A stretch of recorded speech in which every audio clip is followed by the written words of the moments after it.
Charlie, how was the stage? Good, huh? Wait till that thing blinks. Charlie Brown, Houston, they got staging. They had a wild gyration, though, but they got it under control, over.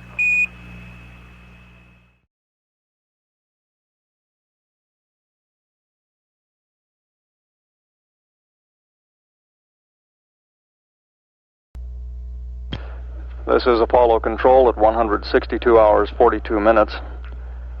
The Apollo 10 crew now about 8 hours into their planned 9-hour sleep period.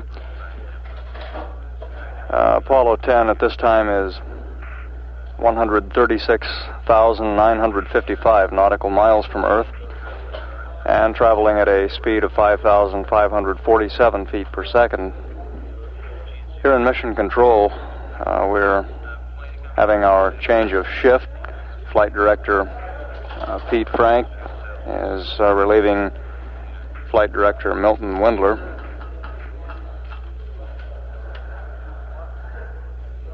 Capcom for this shift is Jack Lausma. The Apollo 10 crew, according to biomedical telemetry information that we had on John Young, apparently did not get to sleep until about an hour and a half after beginning the sleep period. Because of the light schedule of activities on today's flight plan, a decision has been made to let the crew determine their own wake-up time. We don't plan to put in a call to the crew to wake them up. At 162 hours, 44 minutes, this is Mission Control, Houston. This is Apollo Control. Apparently the crew of Apollo 10 is awake. They're now beaming music back down to Earth. Let's listen in. Once I get you up there, where the air is black, we'll just ride. Once I get you up there, I'll be holding you so near. You may hear angels cheer 'cause we're together. And why is it such a lonely day? Just say the words and we'll beat the birds down to Acapulco Bay. It's perfect for a flying honeymoon, they say. Come fly with me, let's fly, let's fly.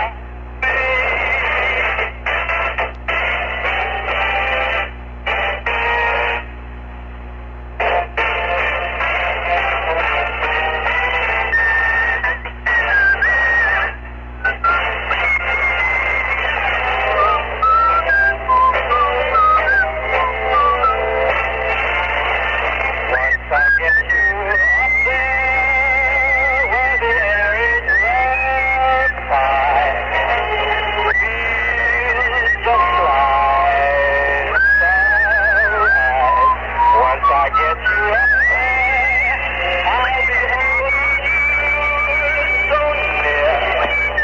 You may hear angels cheer 'cause we're together. Why is it such a lonely day?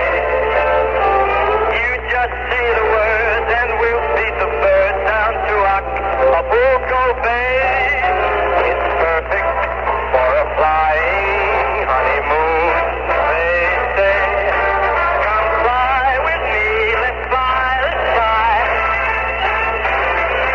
Back up, let's fly away.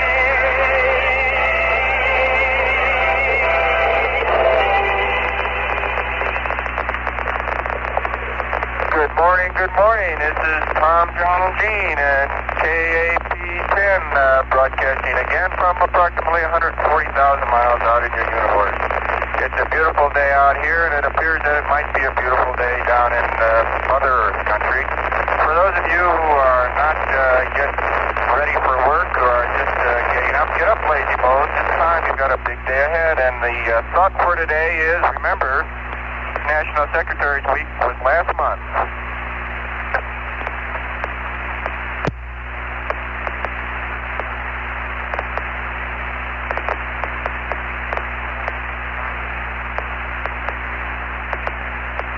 Good morning, Apollo 10.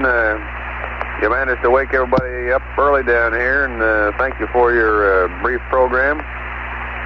And we'll be giving your advice due consideration down here. And we've got a little bit of music for you.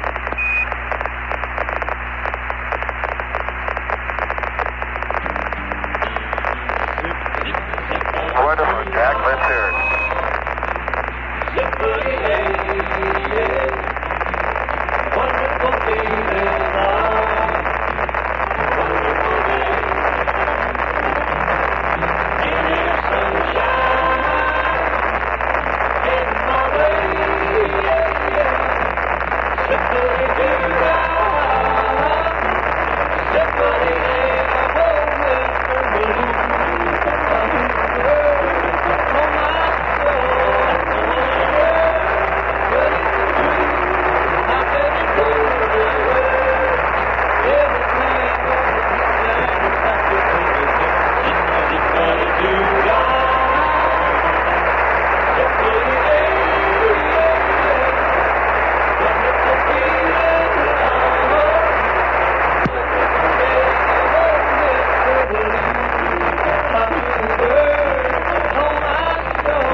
Roger, thank you for the applause, and watch out for migratory bird season.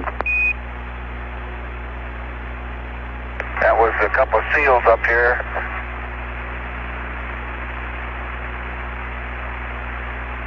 You might have recognized Deke Slayton, the solo on that song we sent up to you, 10. Roger.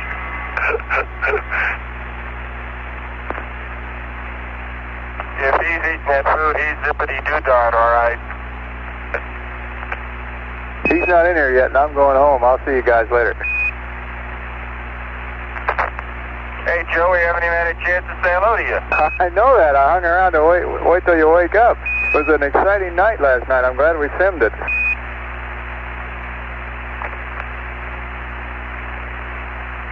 We just figured it out. We're rotating 3 times an hour. That gives us 3 days and 3 nights every hour. Now, what day is it? That makes it about the middle of August, I think.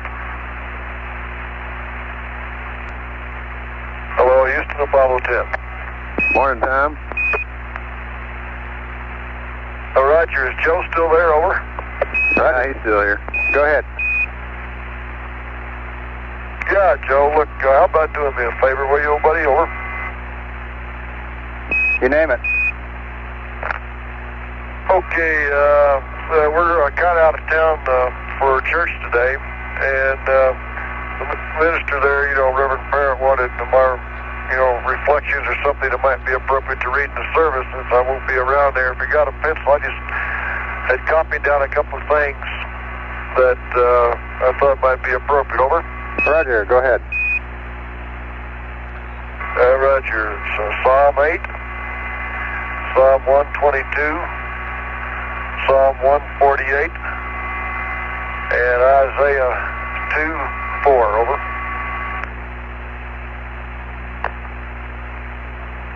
Okay, I read back Psalm 8, 122, 148, and Isaiah 2:4. All right, just tell the congregation hello fully, and that I thought that those might be appropriate since he was asking for something, you know, that to go along with the mission. Over. Roger that, Tom. That's very appropriate. I'll see that the word gets around. Joe knows them all right off the top of his head. Okay, right.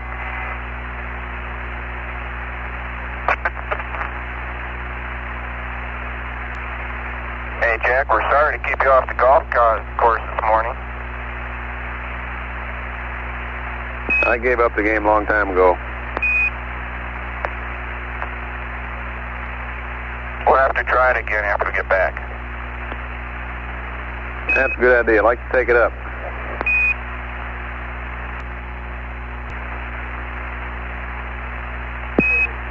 Hey, Gene, I've got your Astrocast here. We're trying to whip up some news, but I think it'll be a while. Yours is this Sunday. Jack, go ahead. This Sunday may find you in some quandary over a home condition.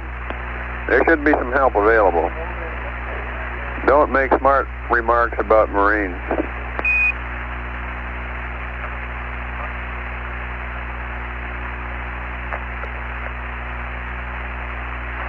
Who wrote that? Did the great philosopher write that? The unemployed philosopher, he's got the day off today. I'm still waiting for that special song. And here's John's. Says money has to be spent today on institutions and the use of them for various purposes. Take the time to check everything out before doing anything drastic. Finding the why in a situation may be more important than any other determination.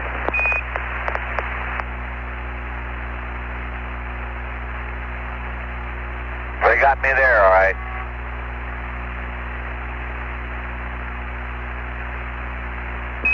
Yeah. And Tom, says your relatives and neighbors expect to see you this Sunday. Do the amenities gracefully. Make the rounds. There are gifts for you here and there. Then seek solitude. Reprimand all those in your command who make smart remarks about Marines. Over.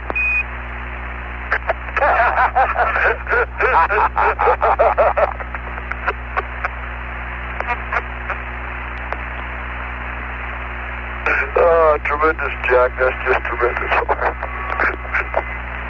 Hey, Jack, don't you call us. We'll call you.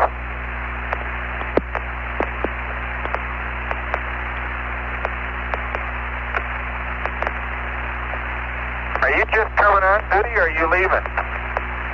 Just coming on. Oh, my golly. Well, I've been out guarding the gate all night, of course.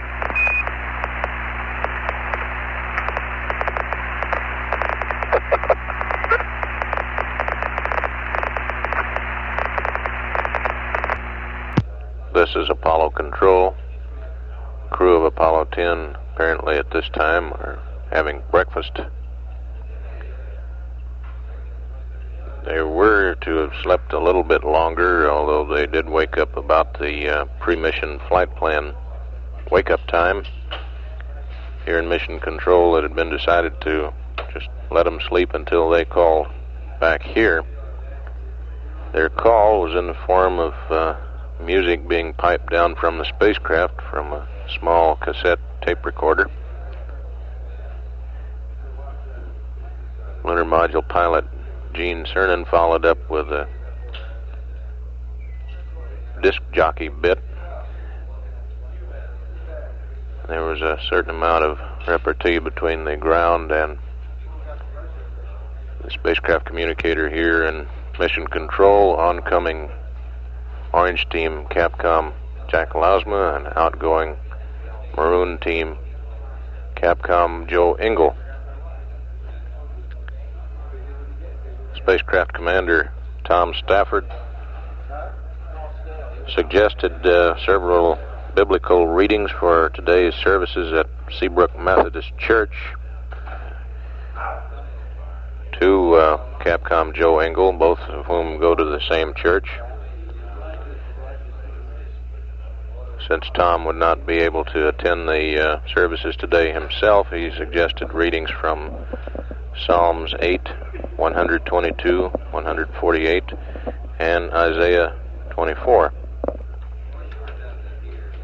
We'll continue to monitor air-ground transmissions as the crew completes breakfast. We get into the crew status report, the flight plan updates, and the day's activities, which are primarily mid-course navigation using a combination of star and Earth horizon, in which the included angle between the near or far Earth horizon and the desired navigation star is massaged by the onboard computer to provide position and velocity information. Standing by on live air ground for resumption of communication with Apollo 10. Hello, Houston, it's Charlie Brown. Go ahead, Charlie. You're Snoopy. Jack, I'd like to hold off on that ECS redundant component check until we get fuel cell number 1 back on the line, which I assume won't be too long, judging from the temperature. Main reason is I'd just rather do that when I turn on the secondary pump. Okay, Gino, that'll work out good. Okay, thank you, Jack.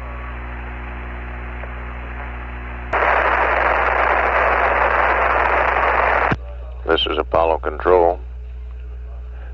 Circuit's getting quite noisy as the spacecraft rotates around where the Omni antennas tend to break lock. Present position of Apollo 10, 134,041 nautical miles above Earth, or out from Earth. Velocity steadily increasing, now 5,609 feet per second.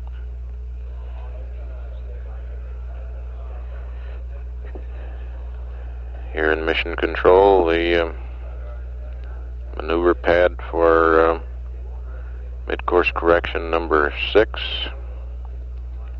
and state vector updates and all the other information that must be passed up to the crew today are being generated. The crew apparently still in the midst of breakfast, and now rejoin the static from the air-ground circuit.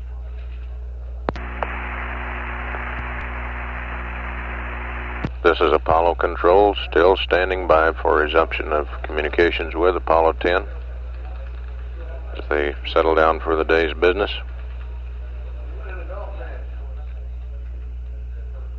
Golf match?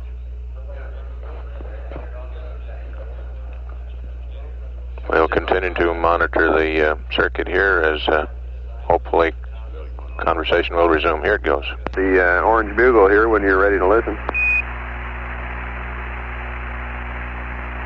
Set it up, Jack. Okay, Hilo, Hawaii. Kilauea volcano on the island of Hawaii erupted shortly before dawn Saturday, spewing lava 200 feet into the air. Dr. Howard Powers, scientist in charge of the U.S. Geological Survey's Volcano Observatory, said it was the 14th eruption at Kilauea since 1960. The last one occurred February 22 and it lasted for 55 hours. Aboard the yacht Duchess, the first men scheduled to land on the moon practiced Earth splashdown procedures in the Gulf of Mexico Saturday and sprayed each other with disinfectant that will be used to guard against any unexpected moonbug contamination. Apollo 11 astronaut Neil Armstrong, Mike Collins, and Buzz Aldrin wore olive drab, plastic-coated biological isolation garments designed to keep any hostile organisms they might bring back from getting loose in the Earth's environment. The exercise began when a dummy moonship with the pilots aboard was dumped into the calm Gulf 3 miles south of Galveston, Texas, from the Space Agency vessel Retriever. The command module was turned upside down and it then flipped over using its own writing system. 4 swimmers attached the yellow flotation collar to the capsule, and then one of them donned an isolation garment while the other swimmers moved away on the raft. Miami Beach. Blonde, hazel-eyed, Miss Virginia. 19-year-old Wendy Descom, Saturday night, was selected 1969 Miss USA over 4 other finalists in the annual pageant. Daughter of a Danville, Virginia physician, Miss Descom is a former cheerleader who is now attending Stratford College. She said she entered the contest because her schoolmates said I might have a good possibility of winning. Pago Pago, American Samoa. The governor of this South Pacific American territory Saturday promised a Polynesian welcome of singing and dancing for the Apollo 10 astronauts. But nothing risque.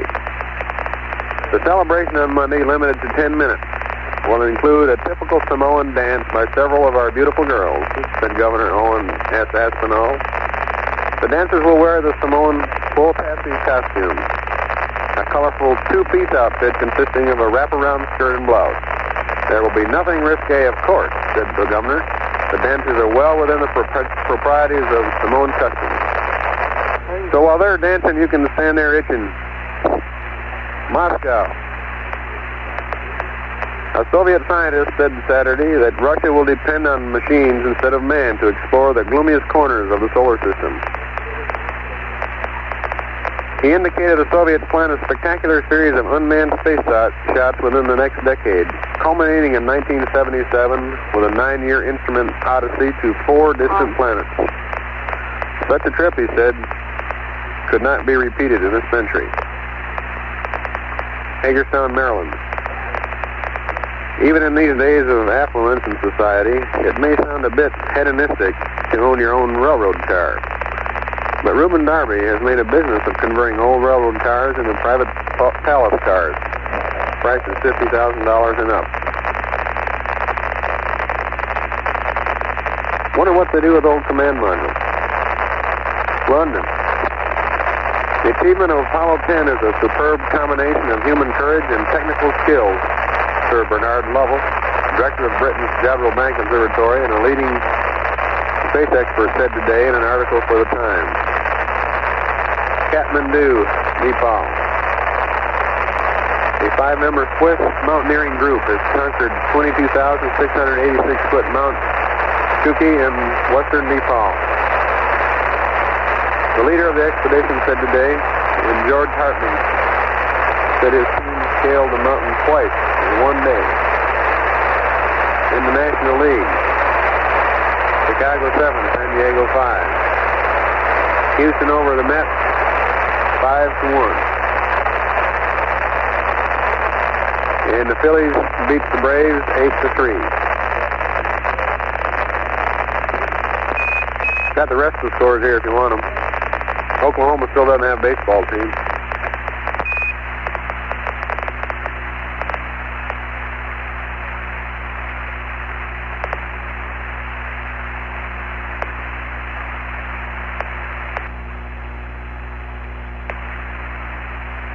Hello, Houston, this is 10. Go ahead. Jack, I don't know whether we lost you or not, but the last we heard was the mountain climb. Okay, you lost me. Let's just pick up the baseball scores. That's all I had left. Chicago 7, San Diego 5. Houston 5, Mets 1. Phillies 8, Braves 3. And still no baseball team in Oklahoma. Roger. Looks like the Cubs and the Astros are the 2 hottest ball clubs in the league this week. Yeah, the Cubs are quite a ways out in front, and Houston really needs it.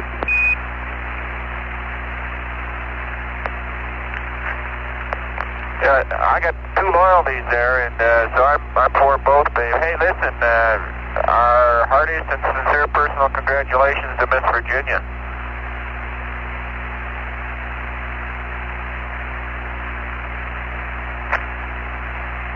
Roger, we copy. Sincere congratulations to 19-year-old Miss Virginia. Thank you for the news, Jack. How's the weather back there these days? Well, the weather around Houston has been real nice. It's getting rather warm, up to about 90 each day, and then old humidity is starting to climb too. So we meant the recovery area. No, I have a request in for weather, and we'll get that to you pretty soon. Okay.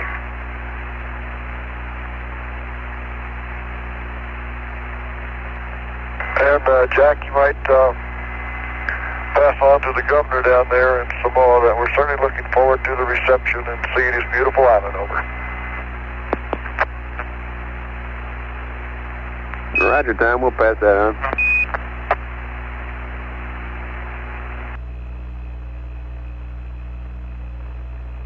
Okay, 10, Houston, here's the weather forecast for the landing area. Essentially no change from the weather I gave you yesterday. 1,800 scattered, 10,000 broken, high broken, 10 miles.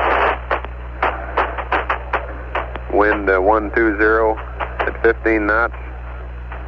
Wave height is 5 feet, 81 degrees. Widely scattered showers. Over. Jack, we missed the first part of that. Okay, the weather conditions are no different than forecast yesterday. 1,800 scattered, 10,000 broken, high broken, and 10. Winds 120 at 15, wave height 5 feet, 81 degrees. Widely scattered showers, over. Okay, thank you.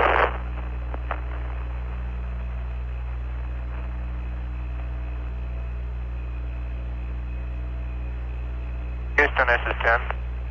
Go ahead. As we played Fly Me to the Moon about 4 days ago on our way out to remind you of help we needed. I'd like to play you one more song in its entirety to remind you of our determination. Okay, go ahead. We're listening.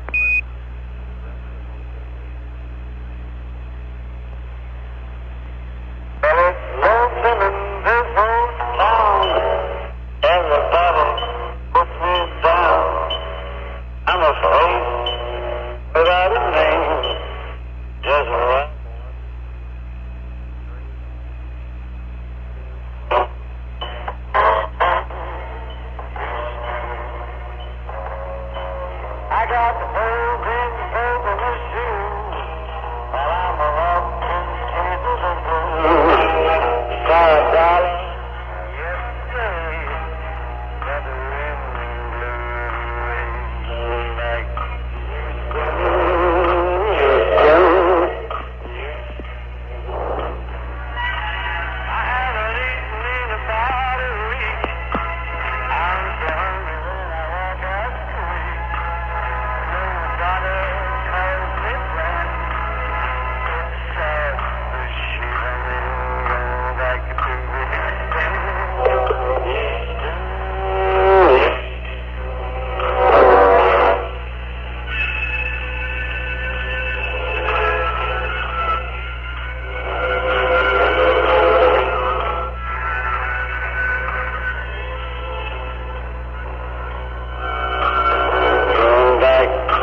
Roger, 10. We can see you're really determined to get here. Matter of fact, if you want, we probably could arrange it so that you didn't have to stop at Samoa on the way, over.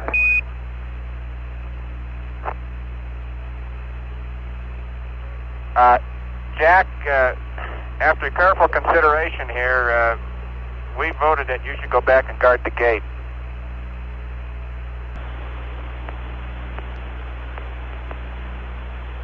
This is Apollo Control. A little more disc jockey type music out of the spacecraft. Dean Martin's going back to Houston.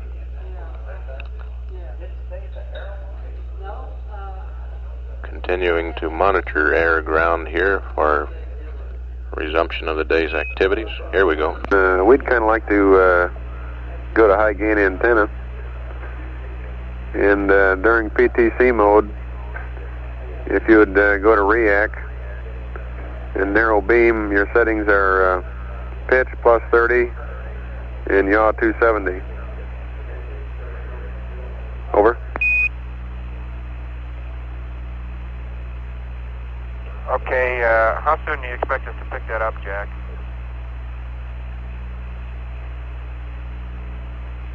I'm in narrow and REAC right now. And I'll go to high gain on my switch in here.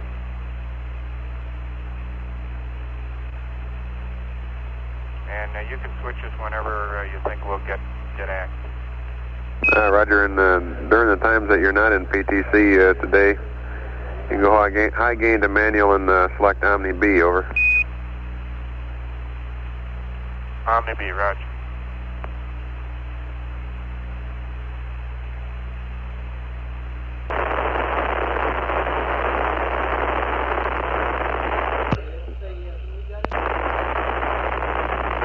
This is Apollo Control. Circuit noise building up as the spacecraft rotates around toward breaking lock with the Omni antenna. We'll continue to monitor for resumption of conversation.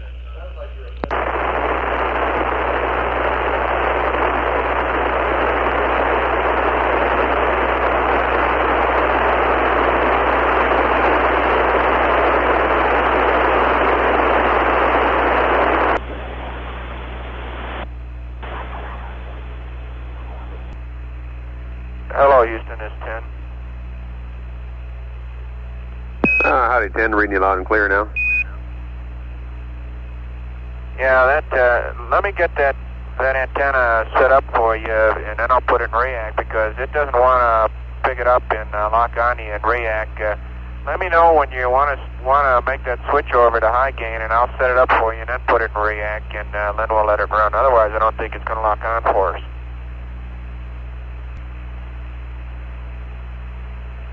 And I've got some rad readings for you if you'd like them. Okay, let's go with the rad readings. Okay, 26046, 05046, and 15047. Papa report from yesterday is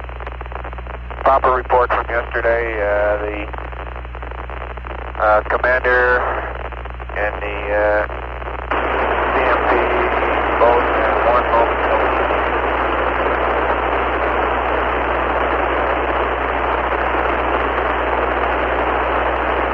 Roger, we copy.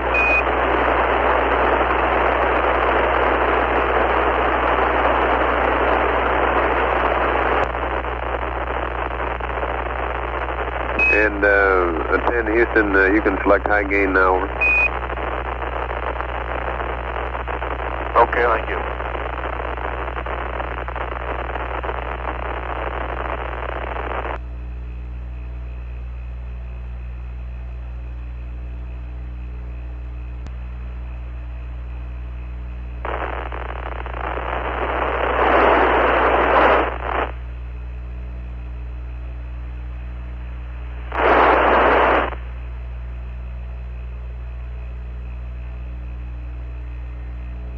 Apollo 10, Houston, how do you read now? Okay, Jack, I'll give it to you now. It's in REAC, at plus 30 and 270. Okay, good.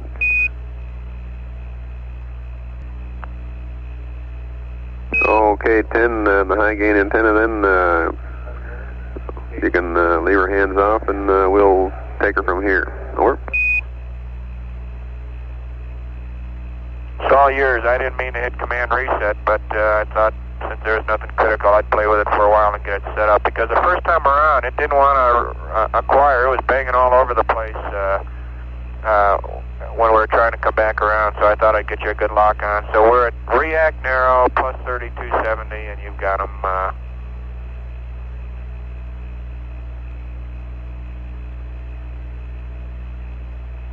Okay, Gino, we weren't quite in the high gain attitude there, and we weren't able to get our command in. Okie doke.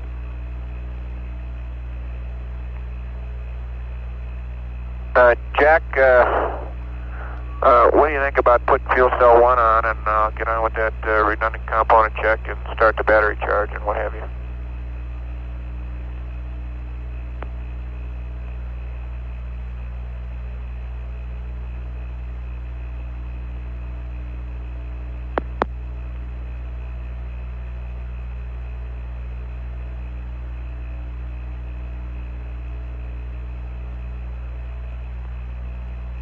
Okay, Gene, let's crank up fuel cell 1, put it on both buses, and give it a chance to warm up, and in about 1 hour we'll go with the redundant component check over.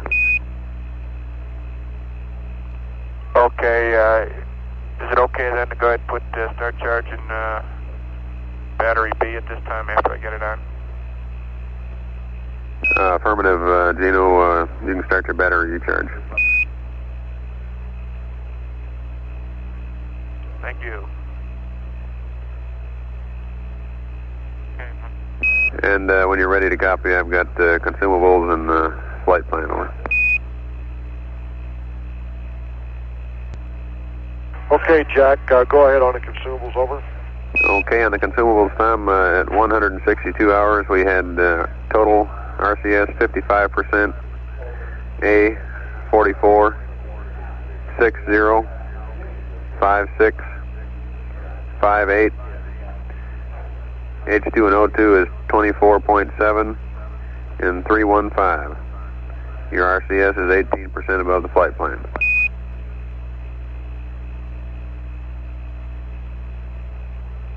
Okay, I've got all those.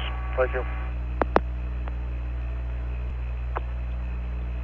And Apollo 10, we've got you out there about 130,000 miles at about 5,700 feet per second, and we've got a nominal entry angle of minus 6.52. Roger, you mean that last maneuver we made with using the GNN in the water put us in the corner there, over? Roger. Fantastic. Roger, And from that, I take it we don't. Pardon me, but what I take from that is we don't make any more mid-courses, over. Okay, 10, the numbers that I gave you were with a mid-course. We'd be at minus 6.52, so we're going to do mid-course 6, over. Oh, Roger, understand. Mid-course 6, thank you.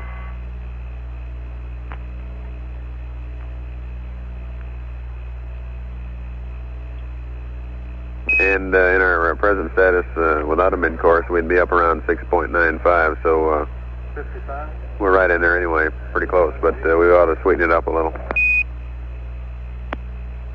Oh, Roger, we agree, over. And Apollo 10, Houston, we have a state vector for you when we can get your computer, and also have a minor flight plan update, over. Roger, computer is inaccepted at this time, and go ahead. Roger, flight plan update. Here's a note first.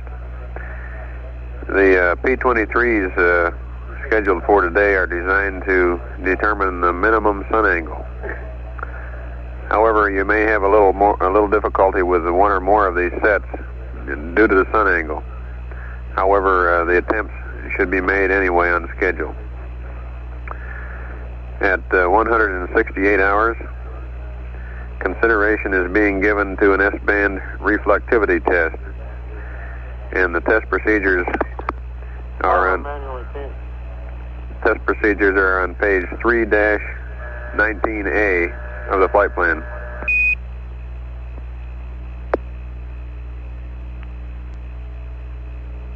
Okay, Apollo 10, Houston. Understand we didn't key, so I'll repeat. Roger, we're trying to find. How much did you copy, Tom? Nothing. Okay, the site wasn't We keying. didn't copy at all. Roger, the site wasn't keying, and they're keying for us now. So the P-23s that are scheduled for today are designed to determine the minimum sun angle. You may have a little difficulty with one or more of these sets because of the sun angle. However, the attempt should be made anyway on schedule. At 168 hours, we're giving consideration to making an S-band reflectivity test. And these test procedures are on page 3-19A of the flight plan. But we'll come through with more word on this later. At 17030, delete the ECS redundant component check. This check is duplicated in about an hour anyway, so we'll delete that one at 170 hours. Over.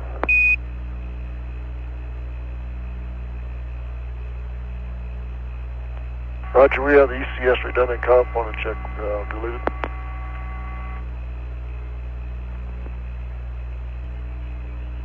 Houston, with that state vector you just gave us, would it be okay to run through P-37 to see what that mid-course is going to be? Just to see what this thing thinks it's going to be? Stand by one, John.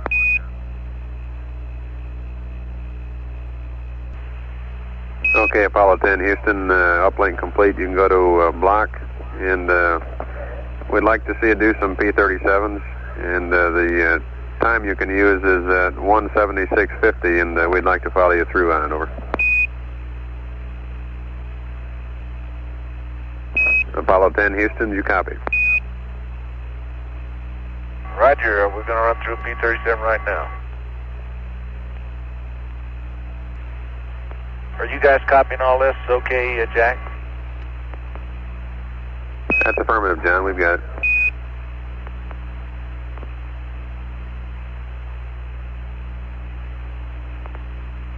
Time transfer, 14 hours, 58 minutes, and 44.78 seconds. Rod, do we see it? Wow. Houston 10. Go ahead. Jack, can you give me a recommended exposure setting to use the interior 16 millimeter film outside at distant Earth, please? Stand by one.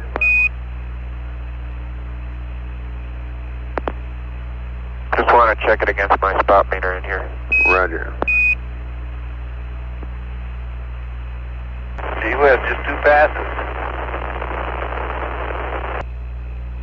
That's great.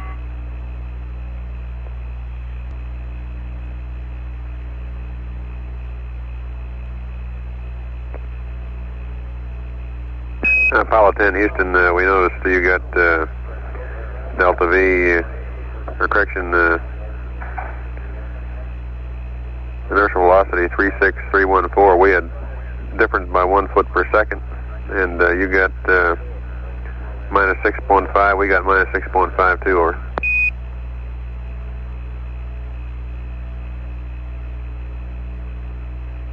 Well, I don't know why you guys sent me the data.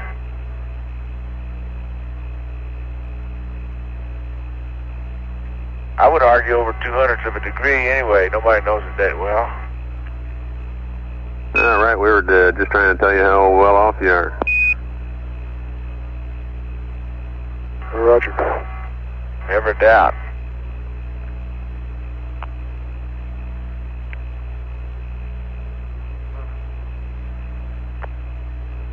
What'd you guys get for Delta V?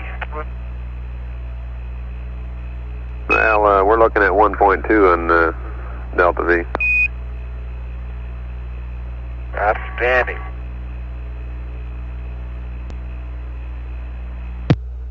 Apollo Control. Spacecraft now 129,835 nautical miles from Earth, traveling at a velocity of 5,701 foot per second.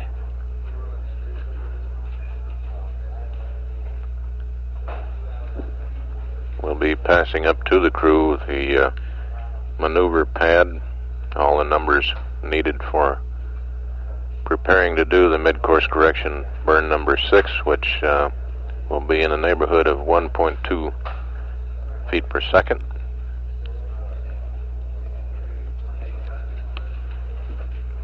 Also the entry pad, which will have all of the numbers needed for the ranging and spacecraft steering during entry, as well as times of entry events, such as drogue chute deploy, main parachute deploy, splashdown, and so on.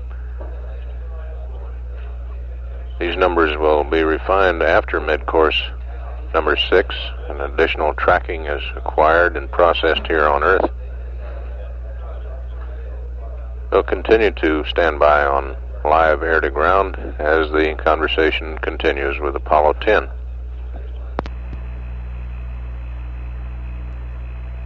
Apollo 10 Houston, we have some dope on the exposure setting for you. Turns out the whole film, of course, has to be processed the same way. So if you're going to use the whole magazine for exterior shots, that is the whole magazine, your exposure setting should be F11 at 1/250th. If you want to use part of the film for part of the magazine for interior shots, then do your exterior shots at F22 and 1/500th. Over.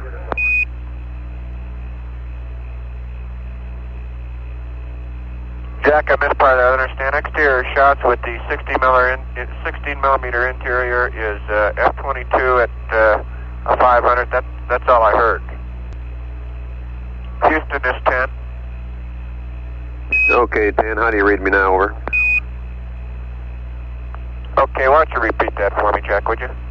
Okay, since the whole film has got to be processed in one batch, if you want to use the whole magazine for exterior shots, your setting should be F11 at 1/250th.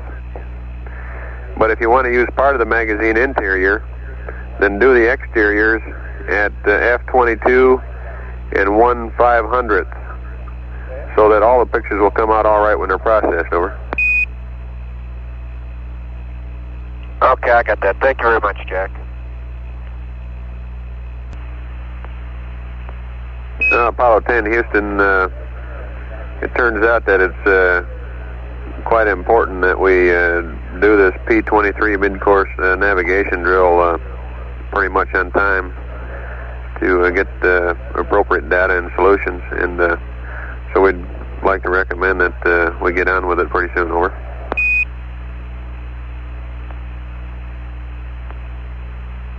Roger, we're going on with it right now.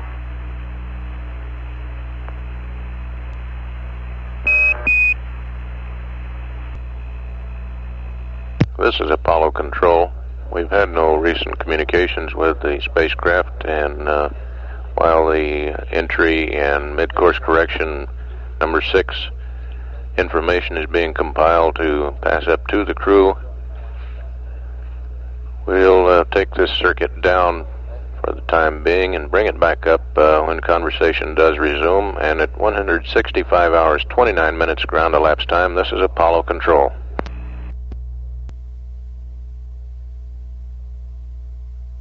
This is Apollo Control, 165 hours, 39 minutes. Ground elapsed time. We have an accumulation of tape, and we'll join the live conversation as the tape is played out. Houston, we're wondering from that first look if the W matrix is okay. Stand by one, we'll have somebody look at it.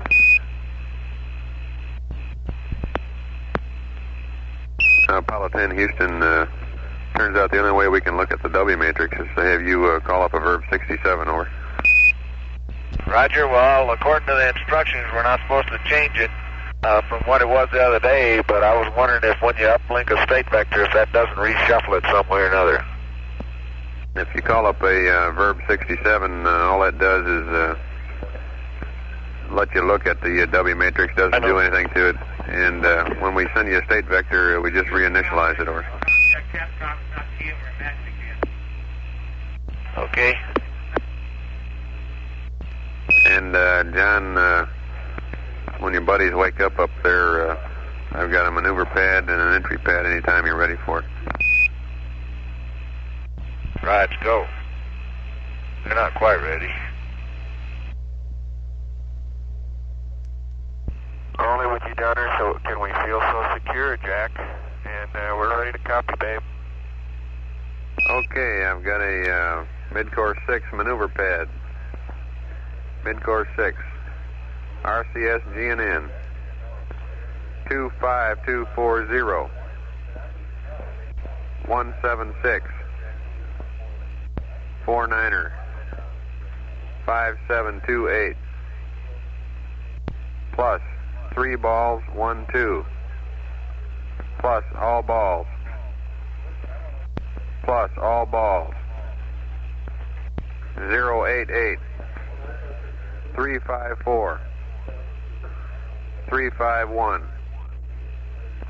NA.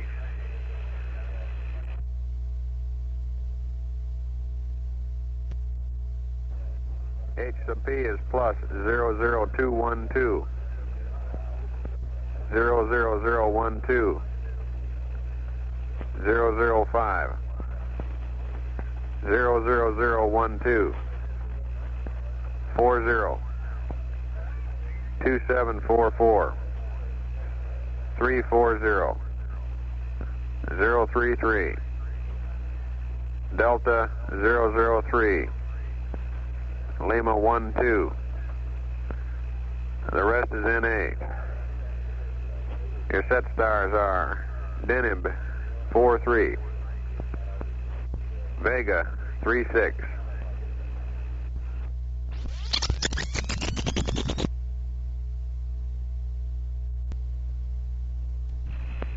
I think I got it all, Jack. It's mid-course 6. It's an RCS GNN burn. 25240. Then we'll go to noun 33. 176. 49er. 5728.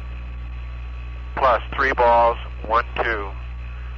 Plus all balls, plus all balls. Roll is 088.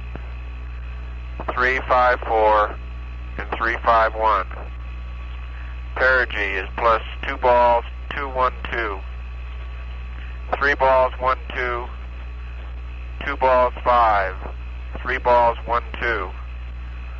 40, 2744, 340, 033, Delta 003, and Lima 12.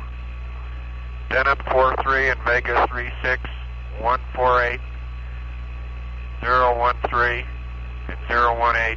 2 quads, Bravo and Delta. That's right, Gene, and I've got an entry pad when you're ready.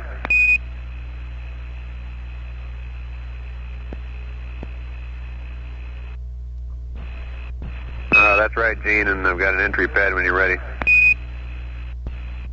Okay, Jack. Okay, entry pad, mid-Pacific. 3 balls. 153. 3 balls. 191. 3155. 268. Minus 1507. minus 16468. 067 36315 652 12040 36395 191 4855 0028.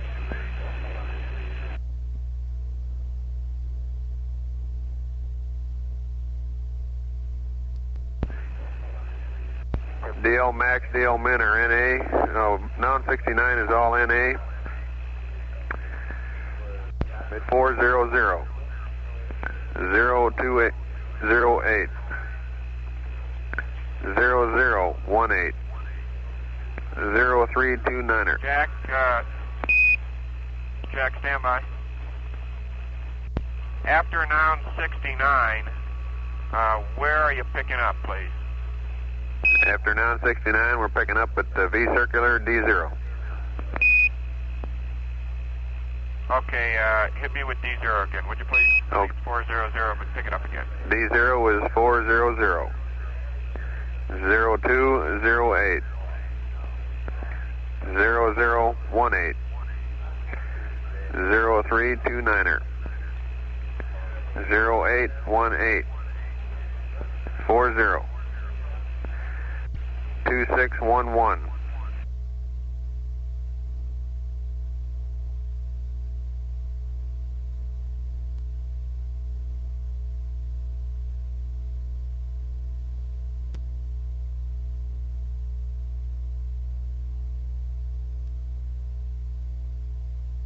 Two 611 347 033 Dog 080 Lima 22. Lift vectors up.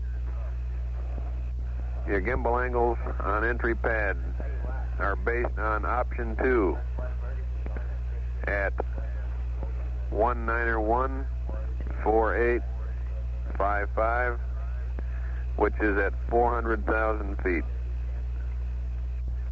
Your GDC align set stars for the entry alignment are Denib 43, Vega 36. Roll is 067. Pitch is 174. Yaw is 343. Over. Okay, I got mid-pack, 3 balls, 153 and 3 balls. 191, 3155, 268, minus 1507, minus 16468, 067, 36315, 652, 12040, 36395, 191 4855, 0028. 0028. Picking up at D0. 400 0208 0018 0329 0818 40 2611 347 033 Delta 080 Lima 22. Lift vectors up. The roll, pitch, and yaw angles are based upon option 2, and that's at 191 4855, and I believe that's at 400K. Our set stars are Denham 43 and Vega 36, 067 174 and 343. Roger, you got it all.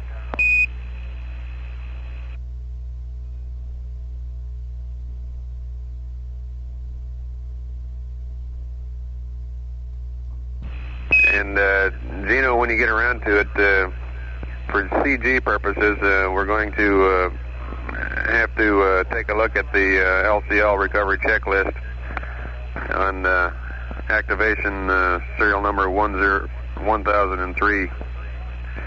And with those items of significant weight, why, if you'd just read the number and their stowage location, why, that'll take care of it. Over. Okay, Jack, we'll get that to you.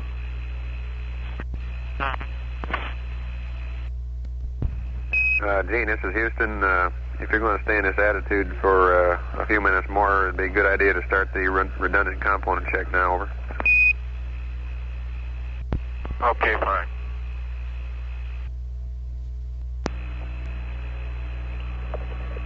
Jack, I'm also starting a fuel cell purge at this time. Roger, we copy. Apollo 10, Houston.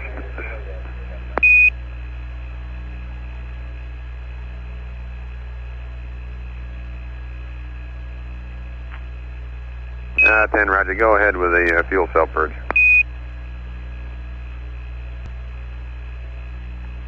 Houston, Apollo 10, do you want us to remain in approximately this attitude for the next 2 hours, and where we're going to be picking up the next navigation star horizon marks? Over. Stand by, 1 down.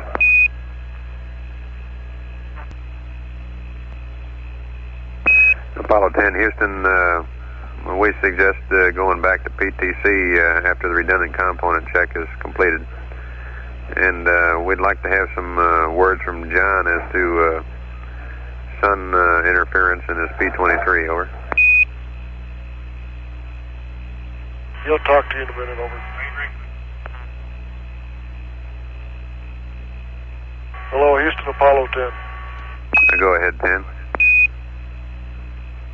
Hey, Jack, we're starting to get pretty cold in the cabin since we've got to blank out all the windows here for John to do that tracking, and we'd like to get some sun in his cockpit, over. So how about delaying here for a few minutes to put the sun in one of the windows, over? Sure, this whole attitude business is at your convenience, Tom.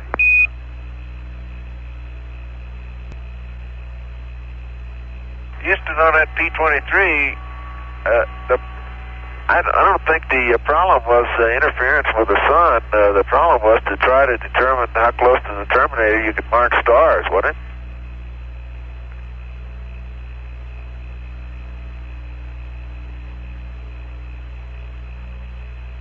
So you can relax some of those star selection sighting for no comm. Stand by, John. I think that's the purpose of it, was to be able to improve the star selection sighting schedules for the no-comm cases. And I didn't have any problem tracking those close to the terminator.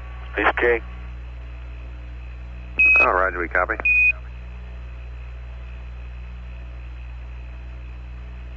Yeah, John, you're right.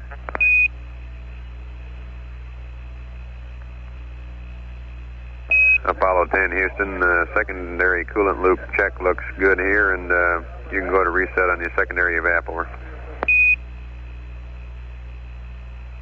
Okay. This is Apollo Control. While waiting for resumption of air-to-ground, to review the 2 maneuver pads, or actually 1 maneuver pad and the entry update. The mid-course correction number 6 is now planned for 176 hours, 49 minutes, 57.28 seconds ground elapsed time. Be a 1.2 foot per second burn using the RCS thrusters. This will adjust the entry corridor to the proper angle.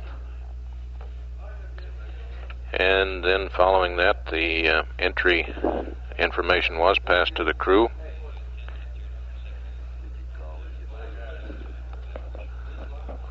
Which would bring a splash point at 15 degrees 0.07 minutes south, or actually 15.07 degrees south latitude by 164.68 west longitude. Maximum G's to be pulled during an entry of this type, 6.7, Velocity at entry interface, 36,315 feet per second. Flight path angle at entry, or at 400,000 feet, 6.52 degrees. Range to go to touchdown point after entry, 1,204 nautical miles. Let's rejoin the conversation. You pump off. This will help you out in that cabin temperature some. Over.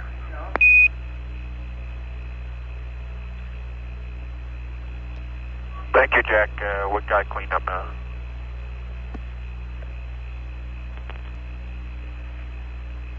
This is Apollo Control.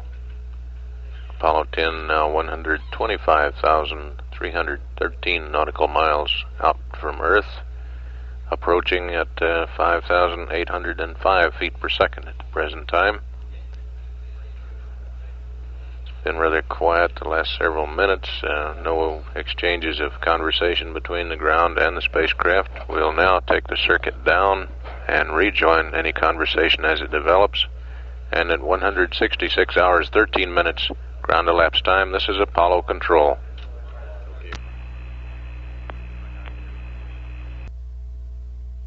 This is Apollo Control. Let's join the conversation in progress. Hey, 10, before we go ahead with the flight plan, we'd like you to turn on your H2 purge line heaters now and start an H2 purge on fuel cell 1 in 20 minutes. And here's the flight plan update. A good time to perform this S-band reflectivity test would be after the completion of P23. And we mentioned that the procedures are on page 3-19A of your flight plan. Your acquisition angle for beginning this test is roll 011, pitch 196, yaw 337. And your high gain angles are pitch minus 010 and yaw 300. In addition, I have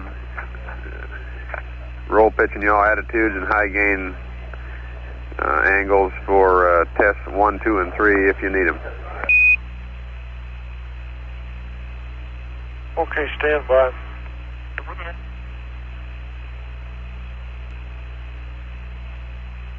Okay, we're looking at 319A now. Go ahead for test 1, 2, and 3, over. Okay, for test 1, roll 027, pitch 196, yaw 298. Your high gain angles will be pitch minus 010, yaw 340. For test number 2, roll is 065. Pitch is 196. Yaw 298. High gain angles are pitch minus 020 and yaw 350. Test number 3, roll 090. Pitch 196. Yaw 306, and your high gain angles are pitch minus 30 degrees and yaw is 360 degrees, over. Roger, on the call back here. For test 1, roll 027, pitch 196, yaw 298. High gain pitch minus 010, yaw 340. Test 2, roll 065, pitch 196, yaw 298. High gain pitch minus 020, yaw 350. Test 3, roll 090, pitch 196, yaw 306. High gain pitch minus 030, and the yaw is 360, over. That's affirmative, Tom. Okay, Jack, and then we'll pick this up around 168 hours, over. Roger, 168 hours, and did you copy turning on your H2 purge line heaters, over? Roger, you wanted that done in 20 minutes, or do you want it done now for a period of 20, over?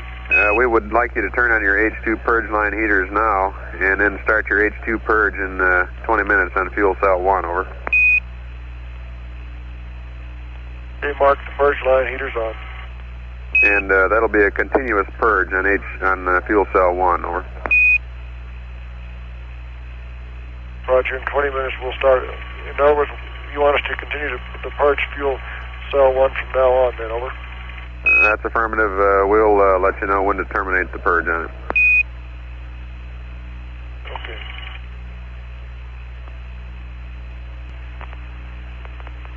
Apollo 10, Houston, we have a request. We'd like you to, during the reflectivity test, punch up verb 64 for us so we can read out the high gain pitch and yaw angles down here in the ground, over.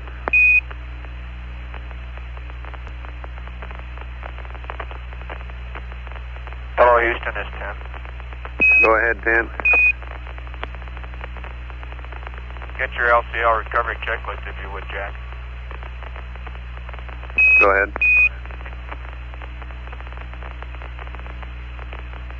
Okay, the items I call out are the items that we will stow.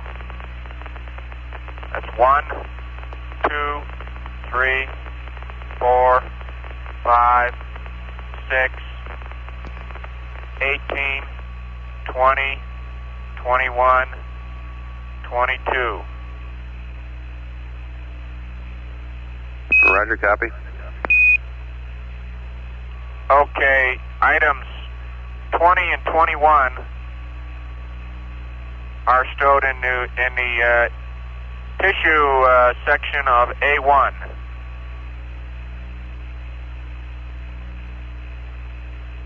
Understand, tissue section of A1. 22 is in A8 with the exerciser. Go ahead. All other items are stowed in a single bag. They will be on the outboard side of A6, strapped down. They'll be between A6 and the bulkhead. Roger. That's it for the LCL. We're not sure exactly yet where we're going to put the canister. Roger.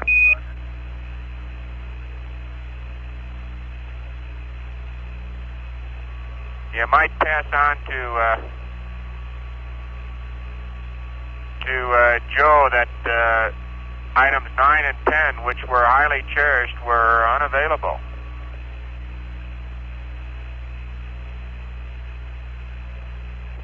Roger, we'll pass the word. Tell him the LCL recovery checklist procedure was not applicable for those two items. Roger.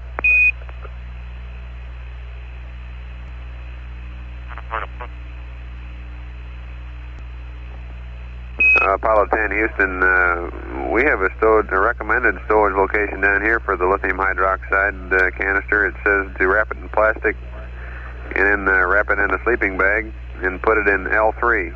Did you get that word, over?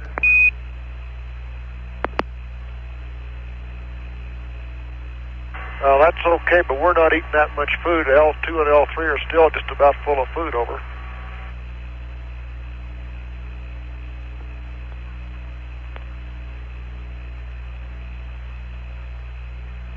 Roger, we copy, Tom. Did you wrap the canister up to prevent breathing that hydroxide, over?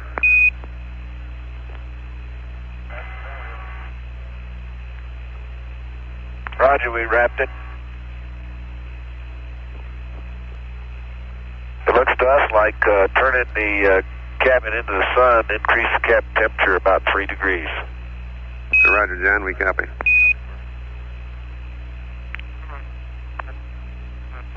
Maybe it was 1 degree. Would you believe a half a degree? Roger, we copy. Didn't do much good. Hello, Houston, it's 10. Go ahead, 10. On that LCR recovery checklist, I did make one mistake. You want to get it out again? Sure, I got it. I said we brought back item 20, 21, and 22 for stowage. Actually, it was 19, 20, and 22. 21 was really not in condition to bring back. Roger, we copy. Think about that one.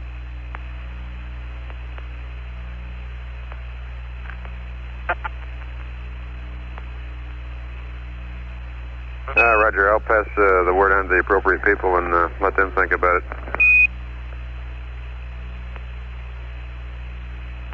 You may not have to go too far. Does Super Retro want to know how many tons of gear we left in the lab? That's affirmative. How many tons did you leave in the limb?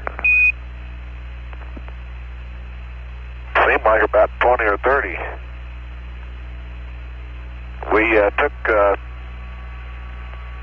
a temporary stowage bag, 3 helmet bags full of fluid materials, and insulation, which probably doesn't weigh very much, and the hatch stowage bag was full of a lot of gear. The hatch stowage bag. The actual weight of that stuff was probably it was a lot in volume, but it didn't seem to be it didn't feel like much.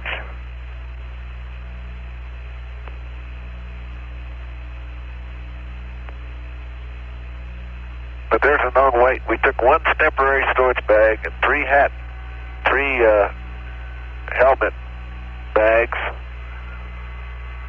Not helmet bags, but those inner bags in the helmets that you keep your gloves in. We had those full of gear, and 1 hatch bag.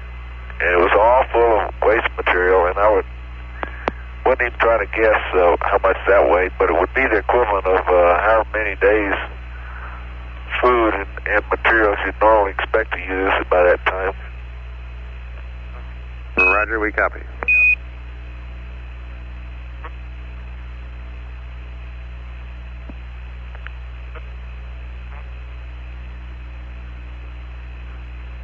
Also, it seems like the docking target got misplaced and went with Snoopy. Roger, copy. And we'd like you to start the purge on fuel cell 1 now, please. Okay.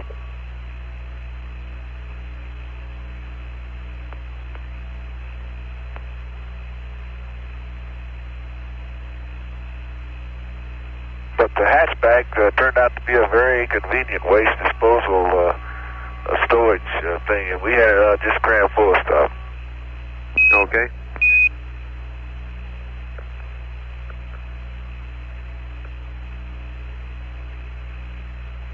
Jack, it's after the fact, and as far as limb stowage for that CG on that bird was concerned, but it was stowed opposite the probe and drogue on the right-hand side. But like John said, it was big and bulky, but I'm sure it didn't weigh a couple, 3, 4, 5 pounds maybe. And at that time, I didn't think it significant to mention because of the limb CG, and apparently it wasn't. Okay, stowed opposite the probe and drogue, and that was the hatch stowage bag? That's firm. Apollo 10, Houston, we've got some configuration to do on the H2 and the O2 tank heaters. H2 tank 1 heater off, tank 2 heater auto. O2 tank 1 heater auto, and tank 2 heater off.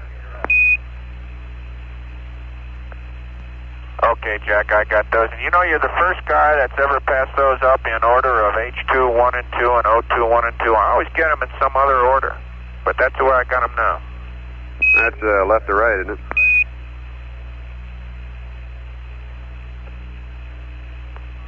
I knew it'd have to be different from you, but it seems right this way.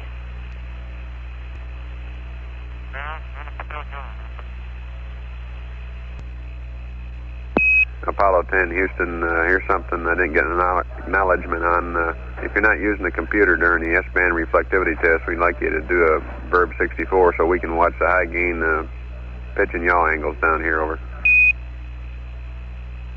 Roger. We copied that, Jack, and we'll give it to you. Thank you. We will be using the computer to make auto maneuvers to those angles, over. Roger.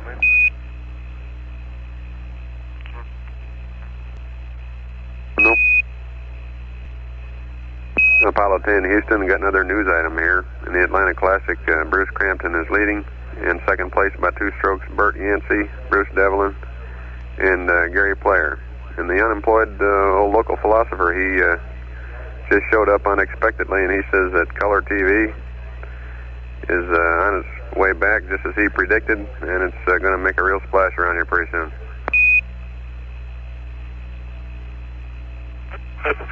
Roger, thank you very much for the news there, Jack.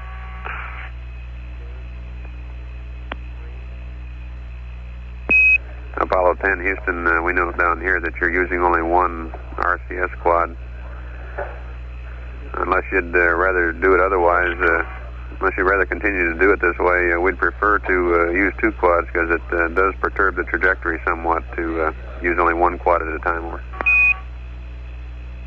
Okay, we'll do. I'll just reducing the usage on A. We've got plenty of fuel just trying to balance them out. I'll go do that. Okay, you got them. And 10, according to our charts down here, they look pretty well balanced. The requirements are such that A should be looking about the way it is right now.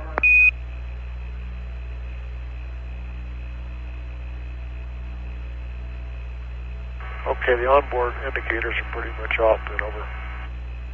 Okay, Tom. These folks down here tell me that you guys have set the economy record on fuel usage so far. Roger, thank you. We've been watching it real close, and we did use quite a bit in the landmark tracking just to really pulse and make sure everything was on there since we knew how important that was, but other than that, we've been watching as tight as we could, over.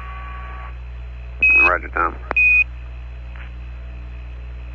Put you in the mobile economy run next year, Tom. Yeah, right, Ed. Hello there.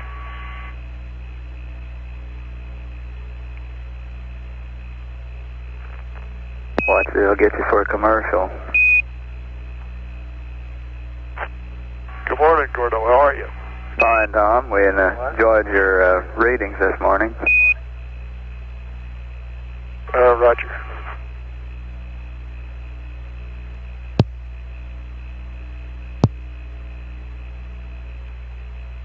This is Apollo Control. While we're waiting for our conversation to resume, a few numbers here. Distance from Earth of Apollo 10 is now 120,555 nautical miles. Approach velocity now up to 5,921.9 feet per second. Spacecraft weight computed to be 25,200 pounds. Continuing to monitor air ground. Rather quiet now. The crew should be involved in mid-course navigation exercise in which stars and the Earth horizon, either near or far horizon. All right, here goes a call. That completes the star horizon checks, and I guess the next activity will be about 168 hours when we come up for the reflectivity test, over. Roger, 10, we copy. And we're going to open all the shades now and get some heat in this place, over. Roger. And I notice quad A temperature is going up quite a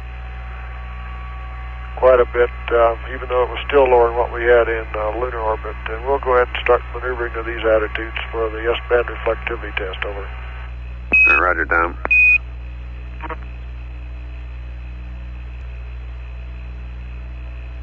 Hello, Houston 10. Go.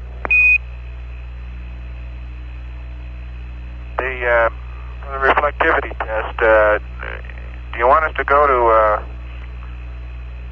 these angles we got copied in here for 1, 2, and 3, or do you want us to go to those acquisition angles that we've also got copied in here? They're a little different. Stand by. Apollo 10 Houston, we don't see any reason why you can't set up your dead band and then go right into test 1 attitude, over. Okay, fine. Yeah. Hello, Houston is 10. Go ahead, 10. Jack, you got 319A in front of you? I have. Okay, step 4 says when high gain meter compares to high gain control, you go through those next 2 steps, and then you record the meter. It appears to me that the meter reading is going to be the same as where you set the control needles if you do step 4. Stand by 1.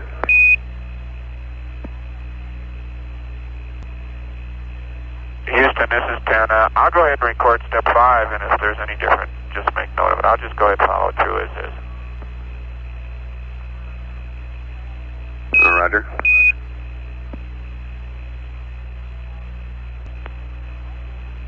Jack, just one other quick question. Step 2, where I've got the control values, I used the new control values that you read up to Tom here a little while ago for test 1, 2, and 3. Is that correct? Stand by 1.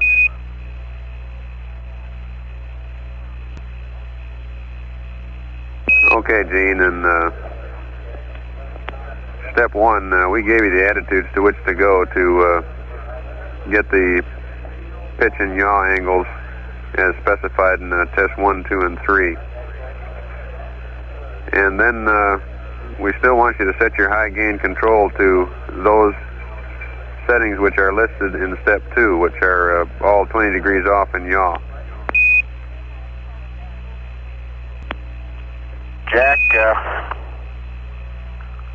you gave us a roll pitch and yaw attitude and a high gain pitch and yaw for test 1, 2, and 3. I'm just a little bit confused. On step 2, do you want me to use the printed numbers in the book, or do you want me to use the pitch and yaw that you gave us for with the roll pitch and yaw for test 1, 2, and 3? Okay, the attitudes that I gave you were just a convenience number. Those are the attitudes to which you should go to set up your antenna as specified in step 1. Then we want you to slew the... Okay, fine. Roger, copy now? Okay, I'll use your pitch and yaw for acquisition, and then I'll go right through steps 1, 2, 3, and so forth, just as written with the numbers. Right, and then when you go to step 3, this causes you to slew off, and then you go to step 4 back to auto. This will tell us how well the antenna comes back to the position to which we want it to come. Okay. And if we get the same numbers in step 5, why then we know we're that the antenna is doing what we want it to. If not, why we want to know what those numbers are and reduce the data later. Okie doke.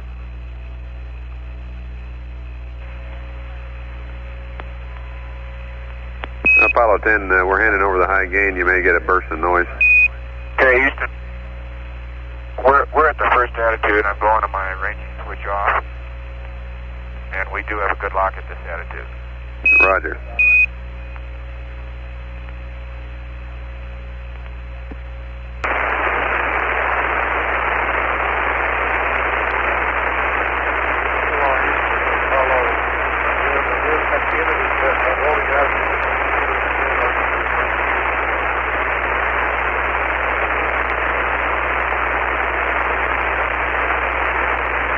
Apollo 10 Houston, we've got lots of background noise. Stand by and transmission.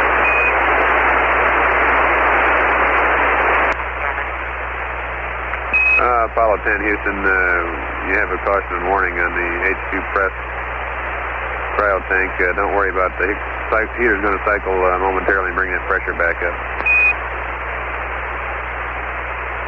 Okay. Looks like it's tank 1 now. It's tank 2 is well in the green. Roger, we copy tank 1. It'll cycle and come on up. Yeah, but the heater configuration switch is off. I just put the heater switch to auto.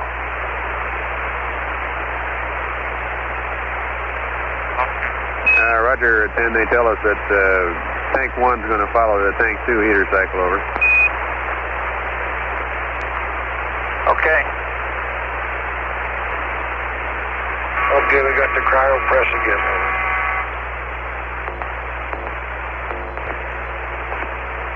Apollo 10 Houston, let's put heaters in both H2 cryo tanks to auto over. Okay, there. And we're on step 5 of step 1. Roger.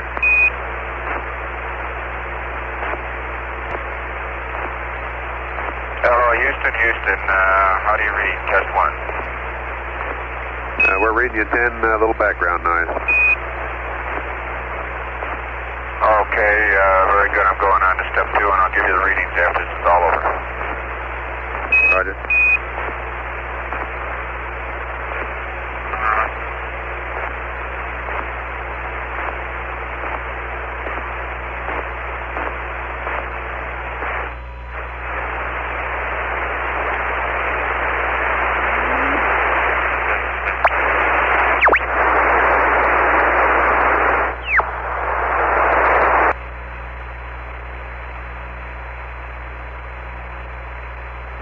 Apollo 10 Houston, we need the fans on in both H2 cryo tanks. Over.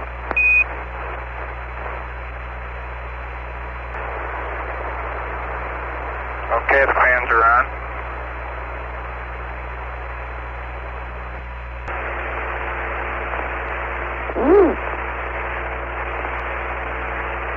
Hello, Houston, this is Apollo 10. How do you read on test 2?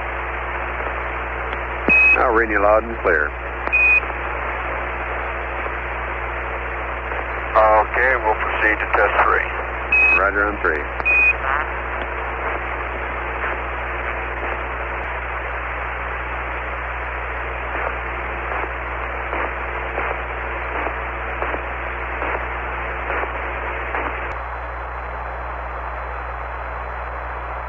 This is Apollo Control. 118,670 nautical miles out from Earth. Velocity now 5,969 feet per second. Air-to-ground circuit still live for any possible conversation with the crew of Apollo 10.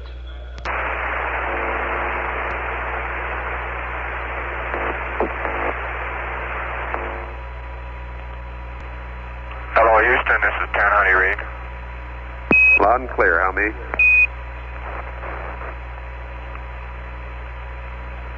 I read you the same. I've got your readings if you'd like them for 1, 2, and 3. Go ahead.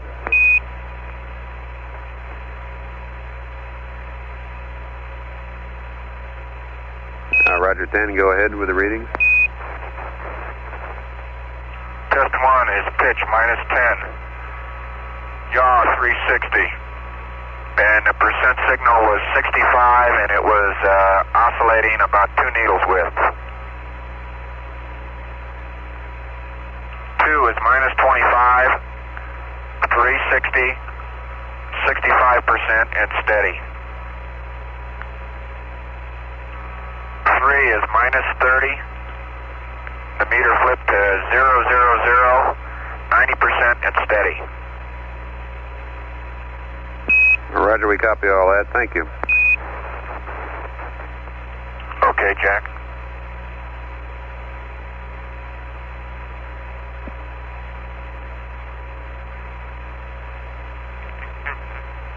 Houston, Apollo 10, we're all set to go back to PTC at this time, over.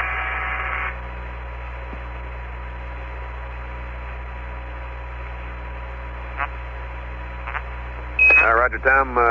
Set yourself up in PTC.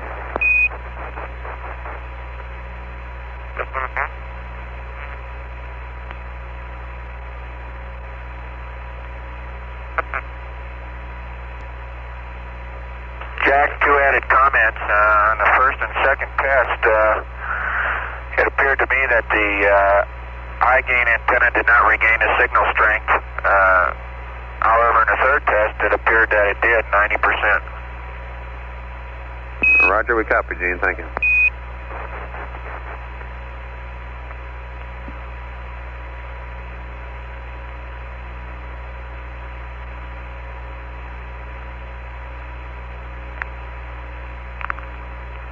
I tell you though, in the last 3 or 4 days, I've become a high gain fan. Roger.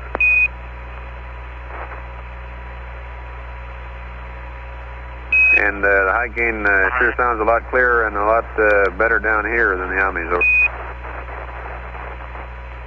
Sounds like you're sitting in the cockpit with us, Jack.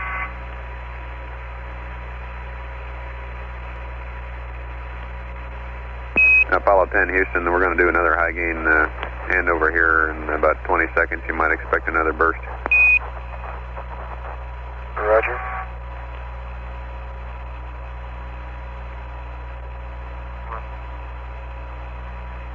Hey, Jack, is it 12 o'clock noon down there? That's pretty darn close. I've got 12:04.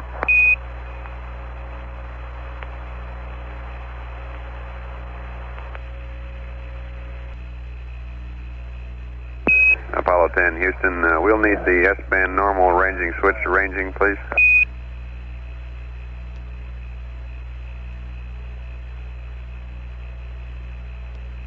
Sorry about that, Jack.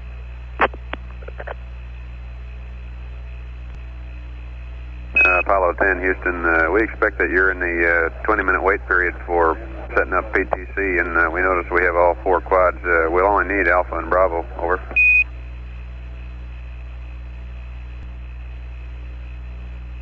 Roger, I'm still thumbing through my book trying to find out how to do this. Sorry.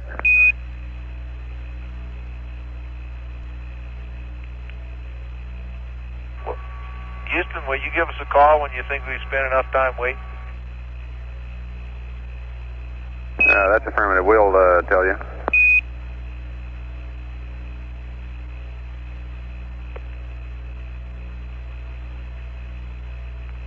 Hello, Jack. This is Charlie Brown. Go ahead, Charlie.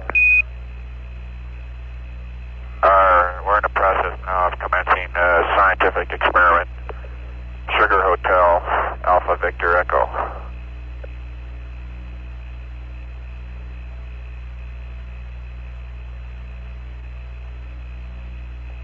And it's going to be conducted like all normal human beings do it. Attaboy. Roger, we copy. That'll impress the folks in Pago. I don't know whether we're all going to make it. We're going to take a look at it one at a time, and we may decide that we'll have one test subject. Roger, I hope we'll get a chance to take a look at that on TV tonight or tomorrow. Oh, you will for sure. We'll have it recorded for posterity also. Roger. Can't be any worse than fiberglass.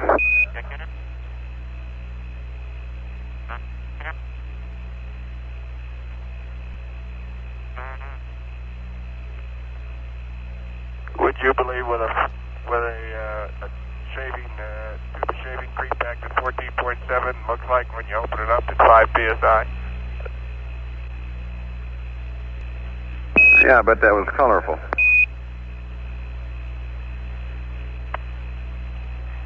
It's white but colorful.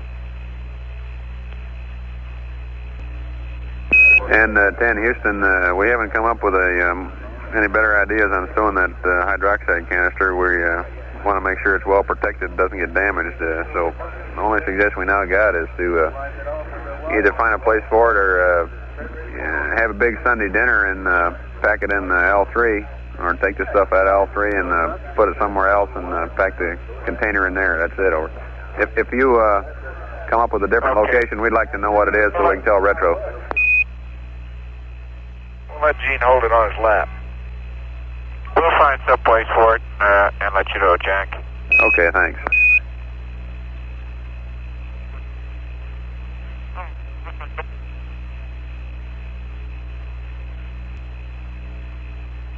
Houston, this is 10. The test is proceeding very successfully. Roger, copy, just as planned.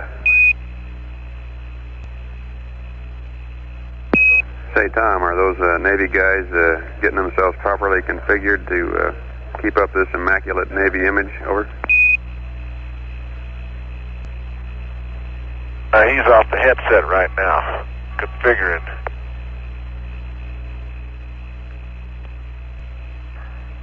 Jack, I hope you got John and my shoes done early enough to get sent out to the ship.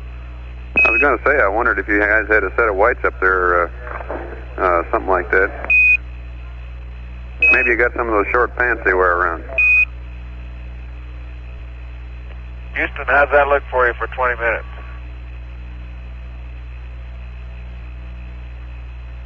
We'd like to hold off for about another minute to complete the dump.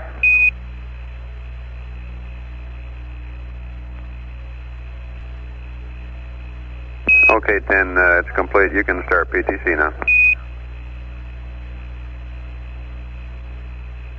Thank you.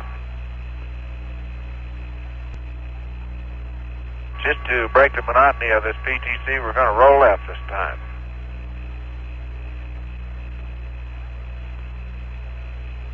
Okay, copy left-hand pattern. Apollo 10, Houston, since you're rolling left this time, we'll have to give you some new high gain angles, and they are pitch minus 50 and yaw 90. Over. Roger.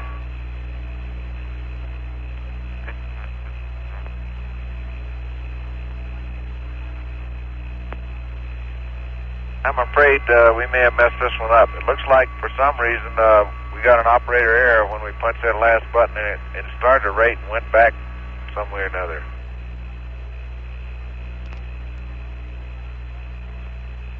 It looks all right down here, 10.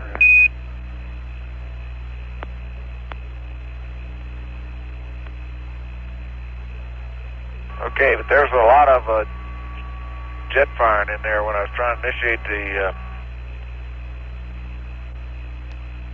start this thing while I was making the entries, which I don't understand. You probably just got a right-hand spacecraft. He doesn't want to go that way. Houston, can you check and see that the dead band's open up? I think it is. Stand by one.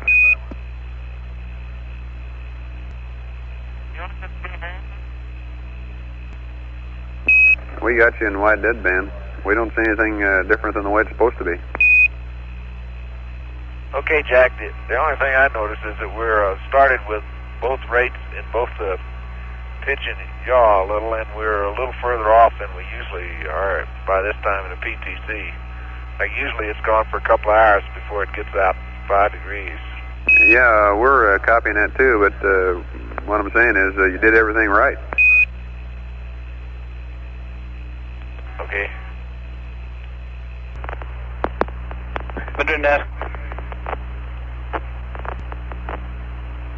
10, Houston, you call. 10, negative. Houston, 10, do we have Goldstone acquisition over?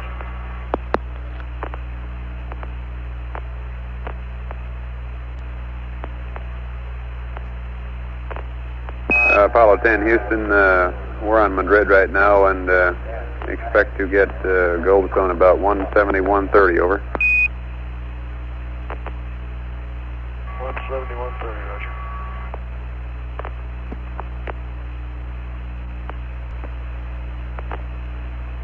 Apollo 10, Houston, we'd like you to turn the H2 tank heaters off and tell us what position they're in at this time, over.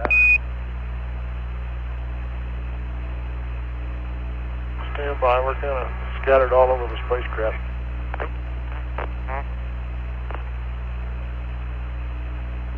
Okay, H2 tank heaters are in auto 1 and 2, and we'll turn them off at this time. Roger, thank you. The fans are both on. Over. Roger, and fans on, leave them on. Roger.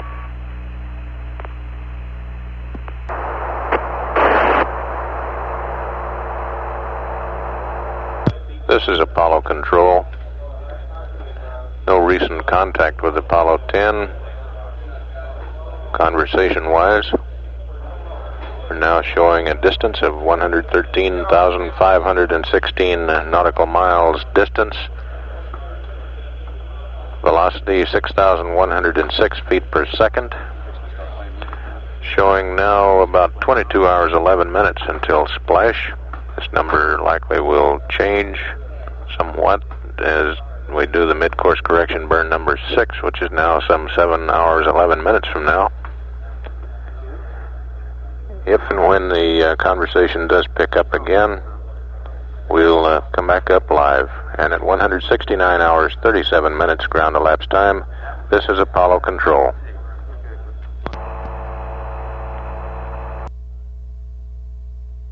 This is Apollo Control, 169 hours 56 minutes ground elapsed time. Apollo 10 now 112,350 nautical miles out from Earth, approaching at a velocity of 6,139 feet per second. We have about 3.5 minutes of accumulated tape of brief transmissions that have taken place since last the circuit was up live. We'll play that back at this time. Apollo 10, Houston. We weren't able to get high gain the last time around. I want you to confirm that you're in the react mode on the high gain, over. Okay. We're in react now, so we were in auto before. All right, Roger, we copy, Tom. Thank you.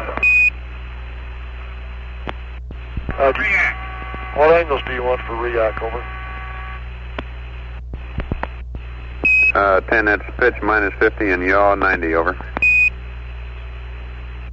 Pitch minus 50 and yaw minus 90, right? Make that yaw 90, plus 90. Roger, your yaw is 90 and pitch is minus 50, over. Roger, Tom. Pitch minus 50 and yaw 90.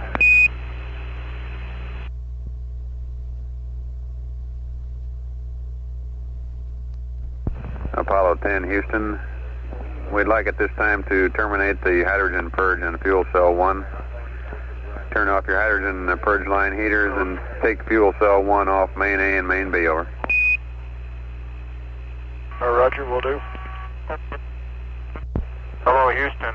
This is 10. I've got the purge stopped on fuel cell 1. I took it off the main buses, and the hydrogen purge line heater is off. However, my indicator still shows full-scale high in fuel cell 1 for hydrogen flow rate. Can you confirm that the purge is stopped? Standby 1. Roger, 10. We're indicating that the purge is not terminated, just like you are. Standby. Apollo 10, Houston. Let's try cycling the fuel cell 1 purge switch through all positions, then off, over. Okay. Houston, I get an indication that I do come off the, say, during this whole purge I was full-scale high, and I do get an indication when I come back off of the H2 purge position that I'm coming off a full-scale high right at about 0.20 pounds per hour. And I go back up to the fuel cell H2 purge, and it goes full-scale high again. So I'm getting some indication in the indicator, and I know the indicator's all right because it works okay on the other cells. Roger, I understand you're getting an intermittent or momentary drop and then back full-scale high. Yeah, Jack, when I actually go to the purge on position in hydrogen, she'll go full-scale high, and when I go to off, it comes back down to the maximum calibrated position, which is 0.20. And as I'm watching it now, it appears to me like it's dropping off very, very, very slowly. I think we may have it okay if we watch it for a while. I think it's dropping down now. Roger 10, we confirm it's apparently coming down now. We'll watch it for a short time here. This is Apollo Control, and that concludes playback of accumulated tape. At 170 hours, ground elapsed time, this is Apollo Control.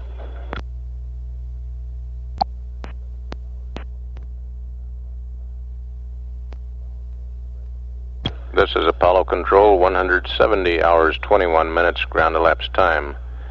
Apollo 10, presently 110,871 nautical miles out from Earth. Coming in 6,180, 80 feet per second.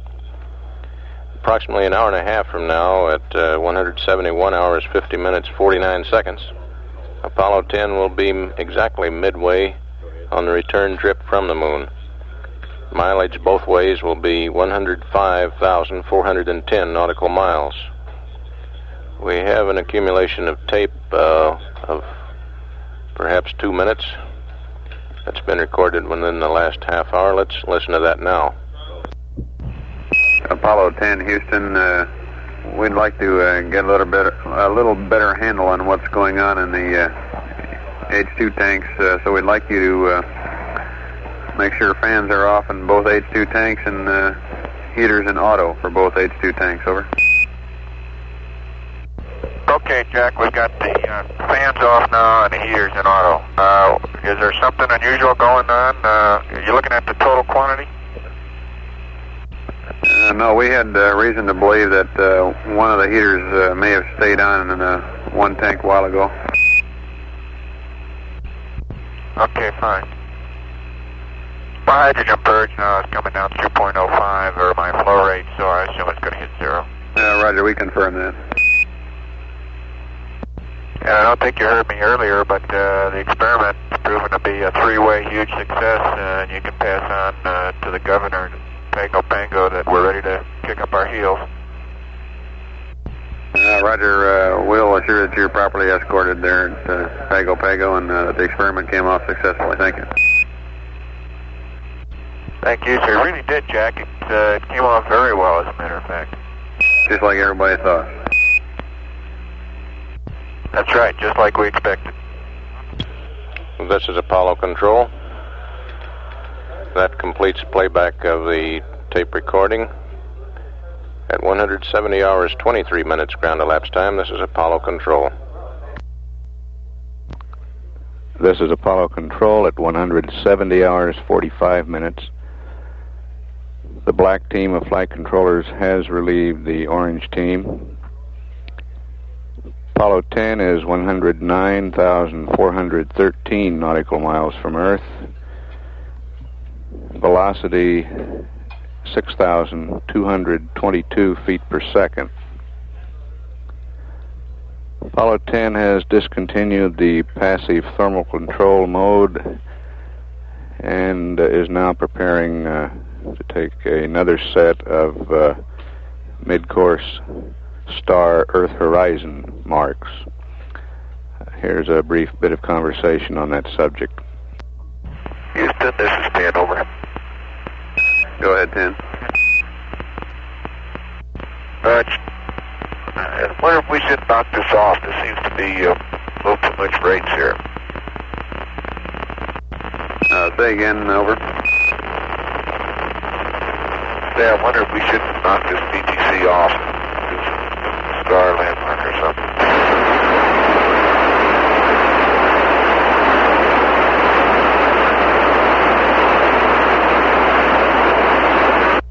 Okay, 10, this is Houston. Why don't we knock off the PTC now and start working on the P-23 again, over.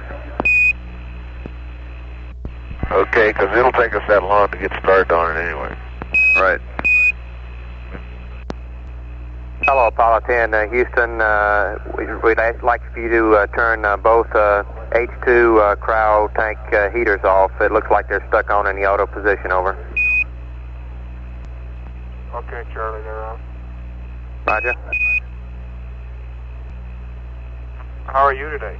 How y'all? We's fine. And 10, Houston, we'd like you to verify that the crowd fans are off also, over. Yeah, they're off, Charlie. Roger. Apollo 10, Houston, Bruce and I just sitting here looking at your weather tomorrow. It looks like it's going to be about 1,800 scattered, 15 knots wind at 5 foot seas.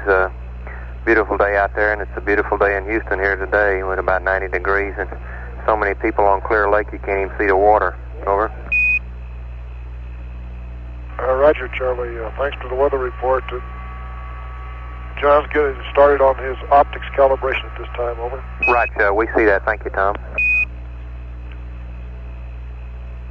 And also, all three of us shaved today, just using a very new technique called shaving cream and a razor, and it worked beautiful. Over.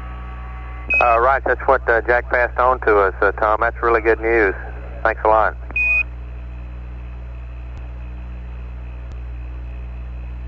Hello, Apollo 10.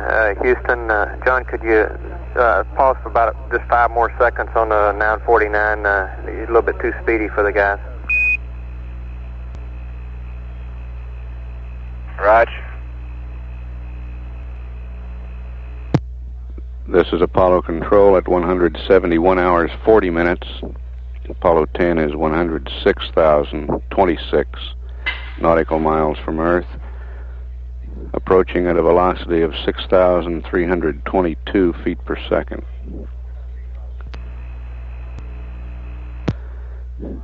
And we're about 9 minutes away from the time when Apollo 10 will be halfway home.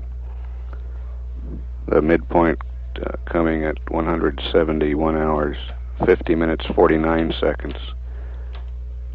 We expect the distance that time to be 105,410 nautical miles to the Earth and to the Moon. Houston, that completes the sightings. Roger, 10. Thank you much, Al. Charlie, we got a couple of minutes here. Is there any more news out today? Say again? I say we got a couple of minutes here to listen. Is there any news today of any sort? Stand by. More news? We heard some early this morning. Stand by. We'll see if we can get you something. Hello, 10. Houston, John, your marks put you within 10 miles of Misspen's best estimate of vacuum perigee. It was very good. PAO is coming up with some news for you. We'll have it for you in a little while. Okay.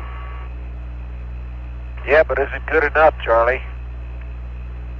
Roger. Everybody's real satisfied with your marking. Over. Well, I ain't too happy with it. Let me get you some exact figures. Stand by. Talk to Fido. Hello, 10, Houston. John, you're improving your perigee from set to set. We feel like on the next set, be very close to a Misspen prediction. Right now we have 15 nautical miles for a vacuum perigee, and you coming up with 5. Last time, that's a 35-mile improvement over the last set of marks. Over. That's a step in the right direction, huh? Roger that. Charlie, what I want to do when I finish this next set is go through P37 for the ignition time of the burn and see what it says I ought to do. Would that be fair? Roger, that's affirmative.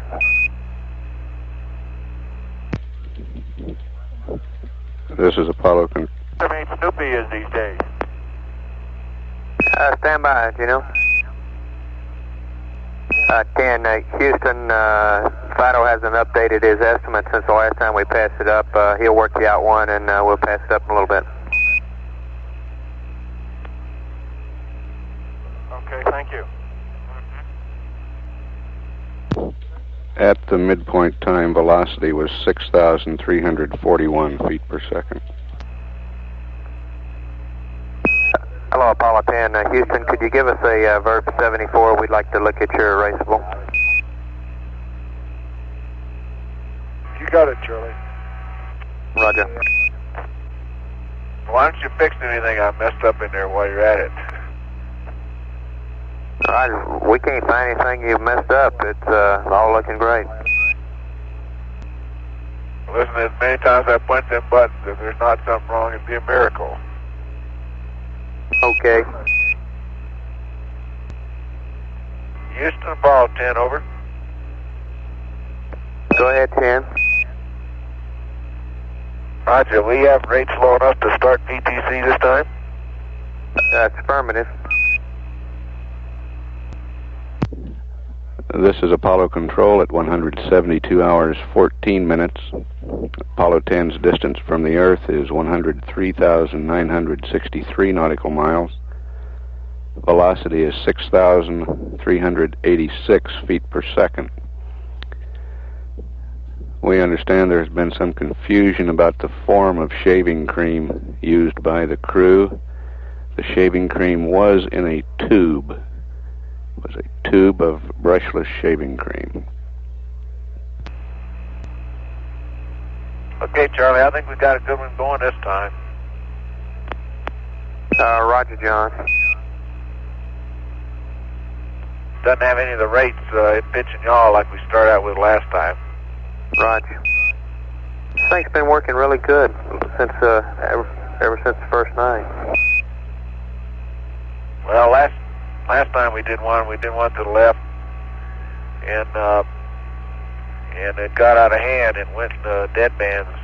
Spent about the entire hour and a half in the dead bands. Oh, that was a new one on me. I hadn't heard about it.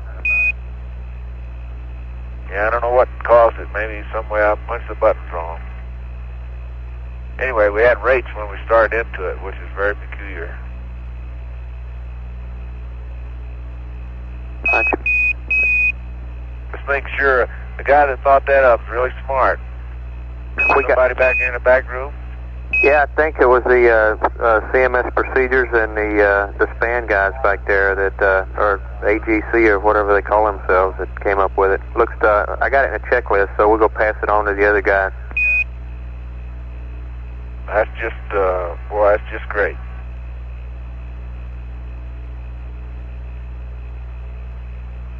Looks like it saved you about 100 pounds of mission.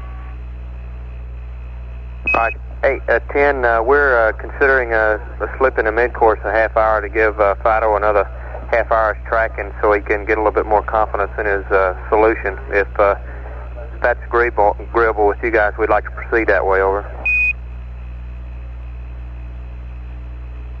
Okay with us. Okay, we'll plan in about 177.20 for the mid-course. Roger. Houston, Apollo 10, the world is just coming around in our left window, and it's really starting to get big now, over. Roger, 10, we got you at about 105,000 miles right now. Roger, Charlie, when I say big, I mean big compared to when we were around the moon, over. Roger. Still looks like the North Pole has that socked in the solid cloud deck has been there ever since we launched, over. Roger, we copy, Tom. Houston, Apollo 10, we're taking documentary sequence and still photos about every 4 or 5 hours of both the moon and the Earth, so we should have a pretty good history of how they look all the way back, over. Roger, 10, thanks a lot. I'll pass that on to Jack.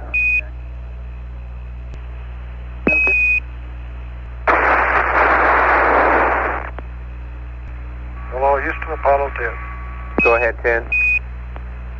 Roger, are you working with Goldstone now, Charlie, over? Roger, we just had a handover to Goldstone, Tom. Over. Roger, we're sitting up here, and we've already gone through our entry, slated our entry phase for tomorrow. Just loafing here. I'd like to see what 3 clean, shaven-looking individuals look like after 7 days. We can crank up the tube for you and also show you what the world looks like as it starts to grow and the moon really starts to shrink away, over. Roger, stand by, see if we can get the network up. We'd like to see what you look like after yesterday's view of John down there with his patch on it. Almost we thought the camera was going to break, so we'd like to see what you look like all fresh. Tom, Okay. and Tom, the PO people just said that have been in contact with your mother, and she's doing great and in great spirits and is following the flight very closely. Oh, real good, Tom. We sure appreciate it, and thanks a lot. Over. Roger. 10, Houston, network's working on the, see if we can get the lines up from Goldstone. Stand by.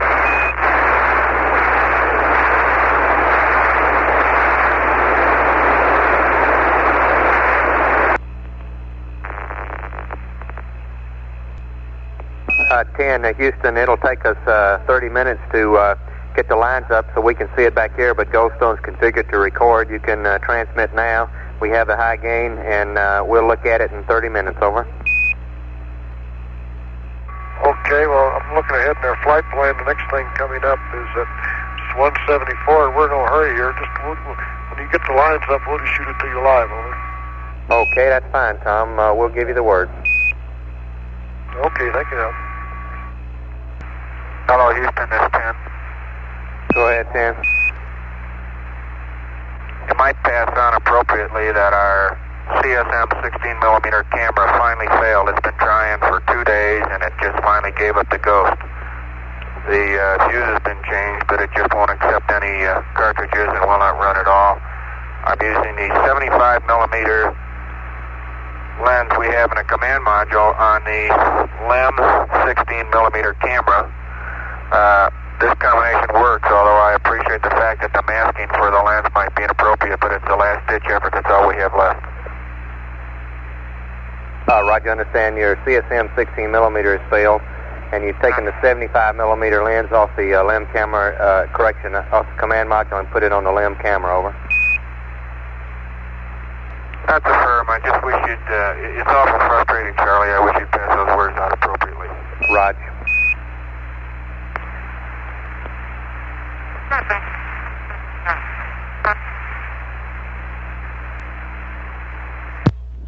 This is Apollo Control at 172 hours 47 minutes.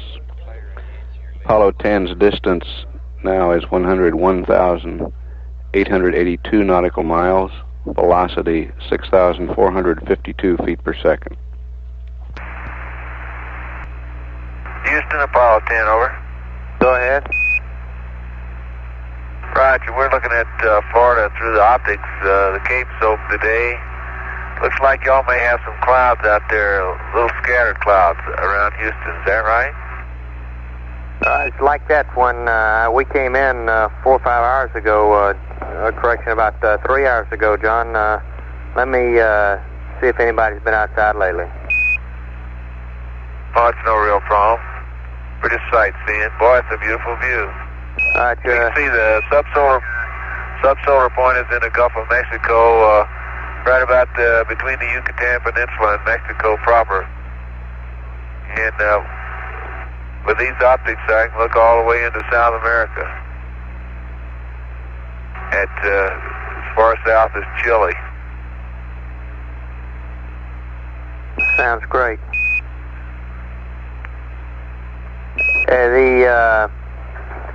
Not much happening in the world today. No real significant news to pass on this afternoon. We got the ball scores, and that's about all. I can read you up those. We got about 10 or 12. The National League, Cincinnati 7, Montreal 2, Atlanta 4, Philly 1, St. Louis 4, LA 0 after 4 innings, San Diego 7, Chicago 1 after 4, New York 1, Pittsburgh 1 after 7.5, Houston 5, New York 3 after 6.5 innings. In the American League, Detroit 10, California nothing, Seattle 3, Cleveland 2, Baltimore 5, Oakland 3, Kansas City 3, Washington 2, Boston 1, Chicago 0, Minnesota 2-1 in the first game, and 2-0 over New York in the second game after 5 innings. Gary Player's leading the Atlanta Classic, and AJ Foyt won the pole position yesterday for the Indy 500 with something like 170 miles an hour average. Over. Wow. Hey, that's dangerous work, babe. That's too fast. Rod, you want to be on your way to getting airborne at that speed, I think. You want to have wheels in a well. 10 Houston, at 173 hours and 10 minutes, you'll be 100,490 miles out. Velocity relative to the Earth of 6,498 feet per second. You'll be 109,847 miles from the moon. Velocity relative to the moon is 5,776 feet per second. Your sunset time is 191:19:55, and your sub-satellite point is at 173. Will be between Caracas and Panama. Over. Oh, Roger. We got those down, Charlie.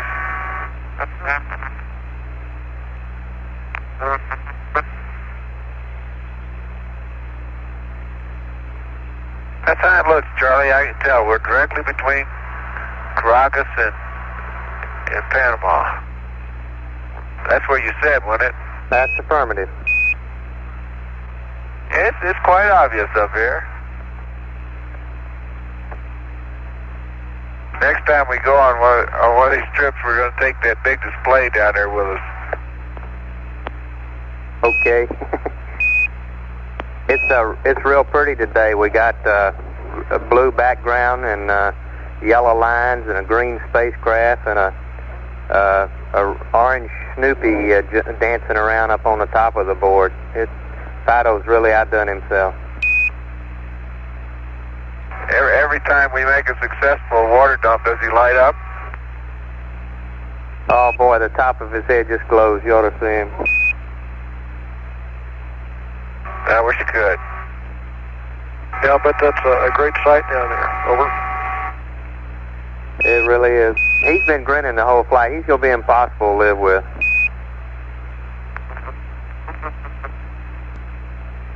10, a little update on the Atlanta Classic. Bert Yancey and Gary Player are now tied for the lead after with about 6 to play on the last round.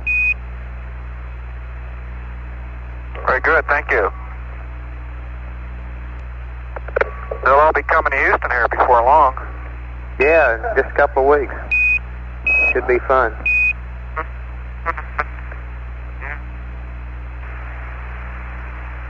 Hello, 10 Houston. We'd like you to leave the H2 cryo heaters off until sleep period tonight, and at that time we'll bring on one fan to stir them up, and that should bring the pressure up all right. Over. Okay, Charlie. Hello, 10 Houston. Hey, Tom, it looks like it's going to take us an hour or more to get building 8 cranked up on the color converter. We're configured for black and white, and if you want to give us that, we can look at the color later. Over. Okay, stand by one.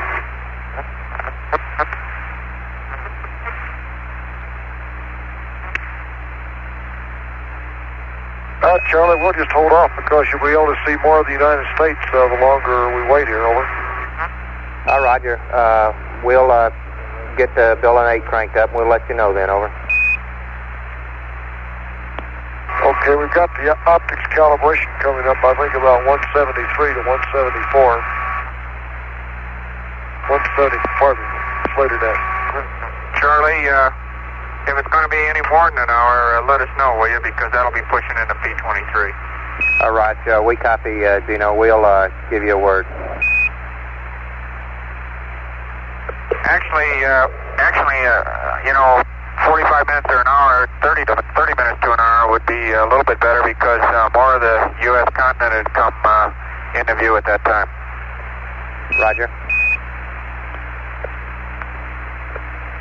It's really beautifully clear clear down there right now, just tremendous. I can almost make Tracy splashing around in the backyard. I bet that's what she's doing this afternoon too, boy. It's about, as I said earlier, about 90 to 93 degrees out there. And we concur on holding off. We should be ready to go in an hour, over. Okie doke.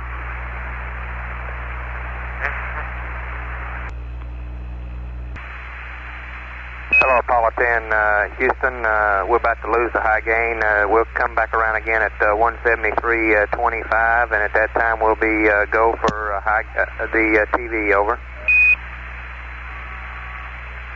Okay, sounds real good, Charlie. Thank you.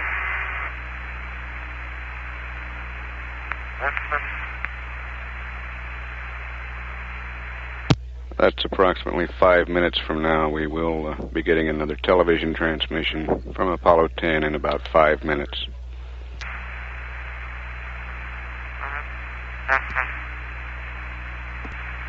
Houston, Apollo 10, over. Go ahead, 10. Roger, do you have a picture? We're on the Omnis there, 10. We'll be about another minute. Roger. Hey, and we got some information on Snoop at 173.30, 5 minutes from now. He's 208,966 nautical miles above the moon, and he's 405,188 nautical miles above the Earth. And stand by on this hyperbolic. Boy, he's getting up there.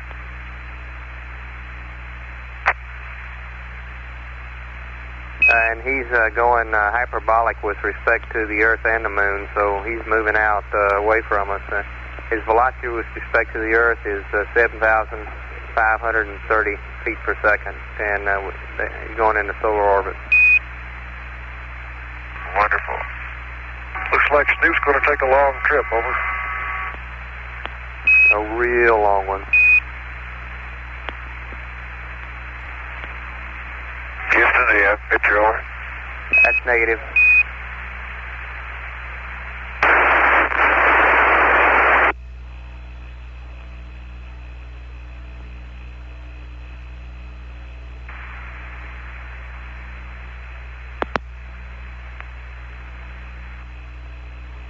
Houston, Apollo 10, over.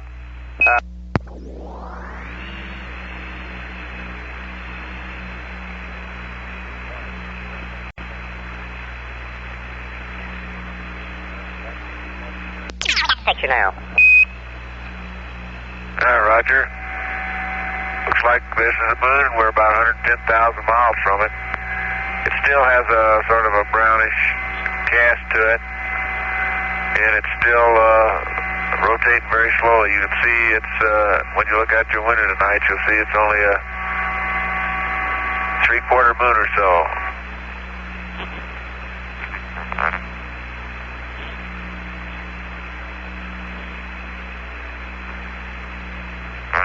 Okay, Ken, we just got it up on the... We just got it up on the color. Roger. On the color monitor now. Excuse me, John. Go ahead. Over. This is a full zoom on a lens, so it actually is a little smaller than this on your screen. It's hardly enough to make any definition out of it all.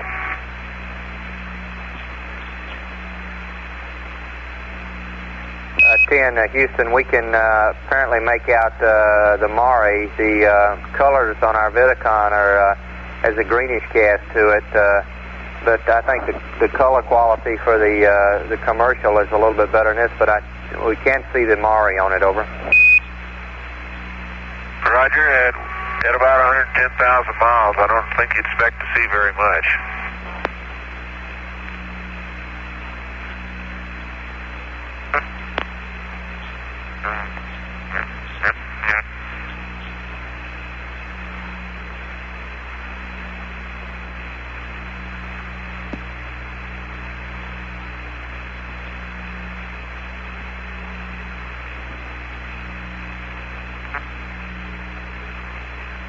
a couple of minutes before the Earth comes around, so let us show you the interior.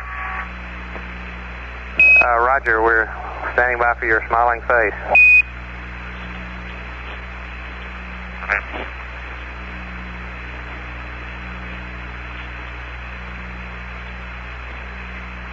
I've heard of the big eye before, but the big hand is ridiculous.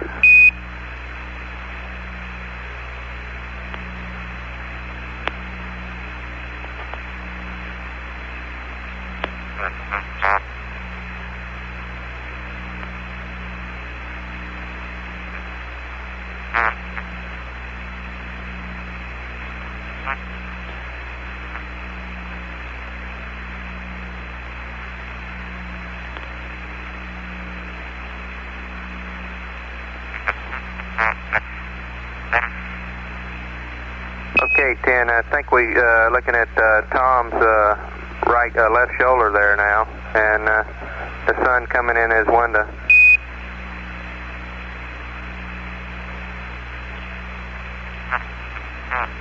Yeah, there's his old grinning face, clean shaven.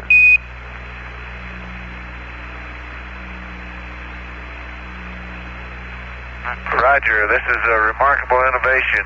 After spending a lot of money on mechanical shavers, which always managed to leave the whiskers lying around the atmosphere, somebody finally came up with the idea of using a straight razor and brushless shaving cream. You rub it on, it keeps the whiskers when you shave it off, put it in a towel and dispose of it, and you end up clean shaven.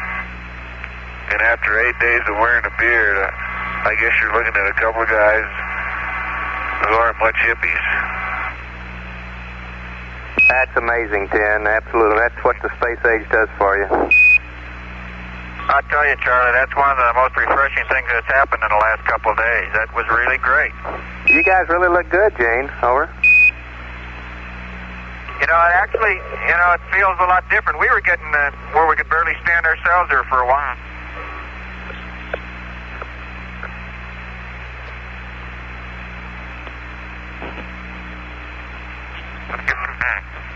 We'll take you down into the lower equipment bay and show you how different our navigator looks today compared to yesterday. On the panel in front of it, you can see the lower equipment bay with the guidance and navigation panel that John works all the time to determine our position and attitude.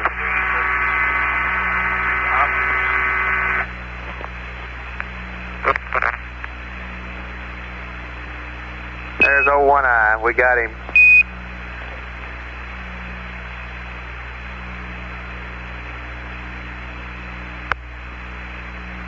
Really not much difference today, is there? You're right, boy. You're right.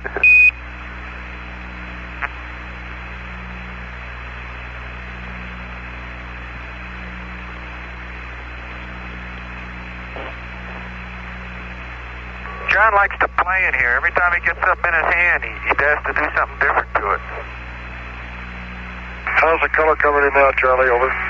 Right, the interior colors are fine. A little greenish tinge, but I think that's a problem we got, Tom, with our converter here in building 30. The exterior also had quite a greenish tinge to it, but it's better than the black and white. The black and white has a lot better definition, however, though. Okay, we'll take you outside now and show you how the Earth looks today. It's starting to get bigger as we approach 100,000 miles. Roger, we'll stand by for your commentary.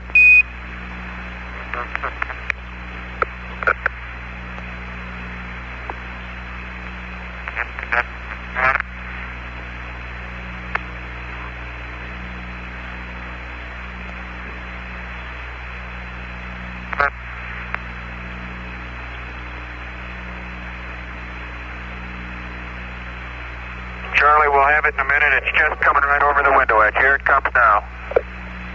Roger, we have it, 10. Out.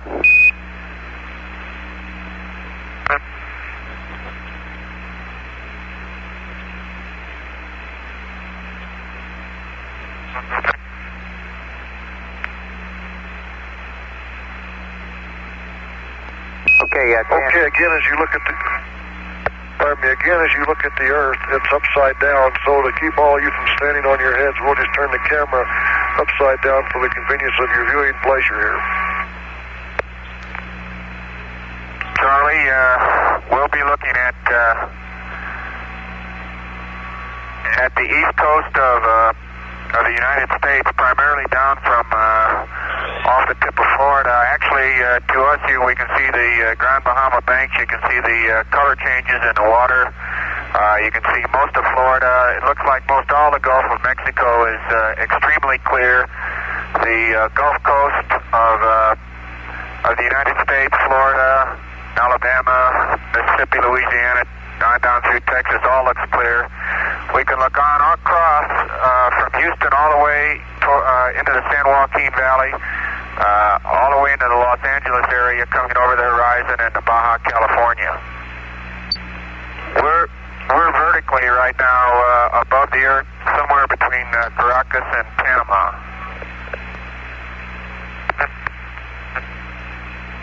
Charlie, how does the TV look to you down there? Raj, 10, it's looking real good. Black and white is excellent definition. Color is coming through on the commercial real fine. Our Vidicon here on the big screen is got a lot of greens to it, but on commercially it's looking great. Over. Is it saturating right now? Negative, only in the North Pole area where it's the cloud banks are pretty heavy, and then only partially up there. So we've got one clear spot up towards the Arctic Circle that we can't figure out what it is. Could you give us a little rundown on that? Over. Okay, wait just a minute. It's starting to disappear out the left hatch window, and John will take the camera there and go right and take it out through our center hatch window. And here you can see the Earth as it starts to go out the left side window. Roger.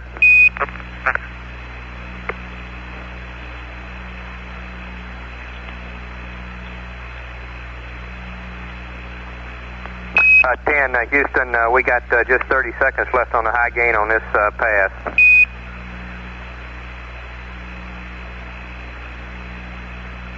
Looks like we won't catch you this time, Charlie, but that big low-pressure cloud cell, very distinctive over the Alaskan area, Aleutian area, is very distinctive to us with the naked eye. We can't quite get it for you out the hatch window at this time as we're going. Roger. We'll stand by then. We got about 20 seconds left or so, and if you want to show us, it'll be stand by 8 more minutes, and we'll have the high gain back if you want to keep the camera up. Over.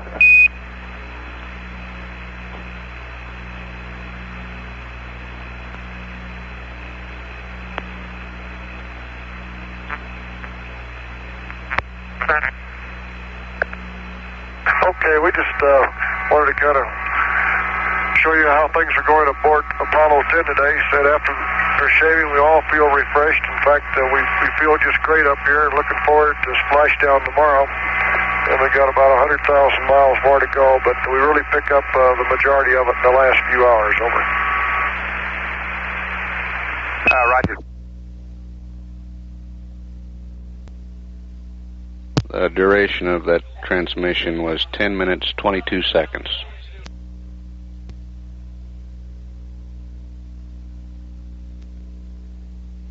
And Apollo 10's distance is now 98,650 nautical miles. Velocity 6,558 feet per second. Hello, Apollo 10, Houston. We've had second thoughts on the fuel cell. We'd like you to bring it on for the mid-course, and we'll let you know. If we didn't bring it on, it'd die out on us at about 180 hours, and we don't want to do that. We'd like to keep it till SEP, so we'll give you a minimum time around the mid-course to have it on. Over. Okay, Charlie.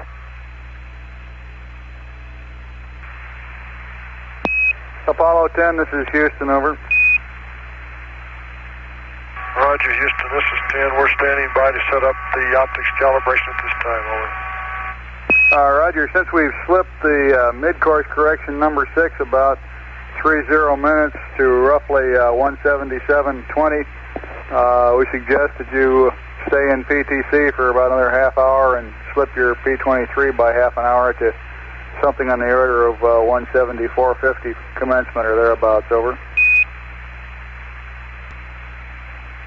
Houston, we're all configured for it, and John's getting pretty wary of making on these sites, and we want to go ahead and get it over with. Over. Roger, press on out.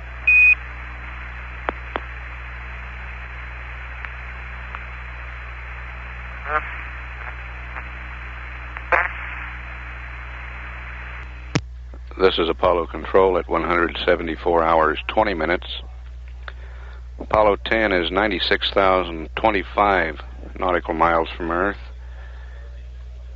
Velocity is 6,649 feet per second. And we're about 3 hours away from the mid-course correction burn. Boy, look at that one.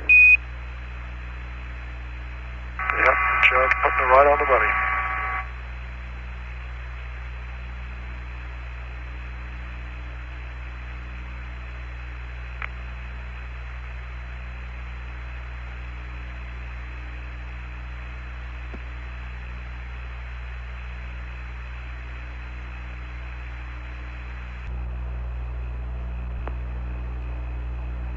Houston, we're going into our rest battery line now. This is Houston, roger out.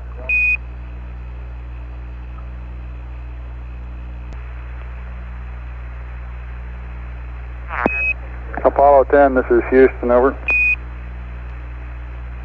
Houston, go ahead.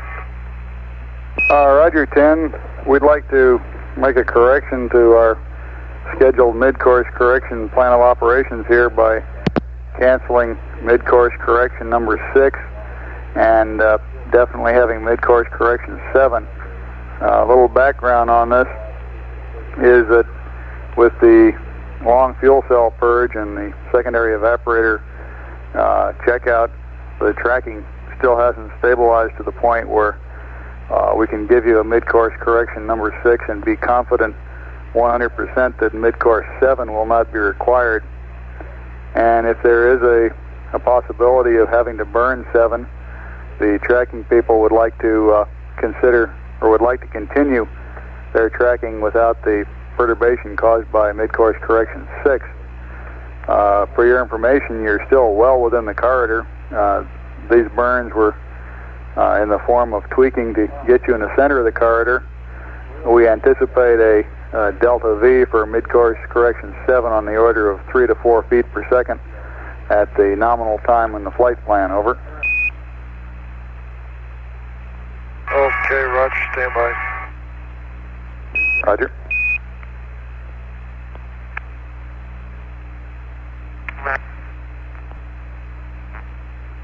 Roger, Houston, Apollo 10. That's what we practice all along in the simulator, so it really doesn't matter to us one way or the other. We can sure do it. Over. Roger 10, and we'll go with not burning 6 and definitely planning on having a mid-course correction 7 at 188.50 GET. At 188.50, okay. Roger, as nominal. Roger.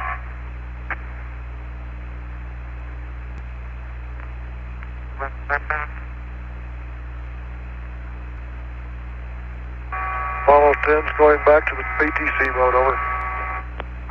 10, this is Houston, roger out.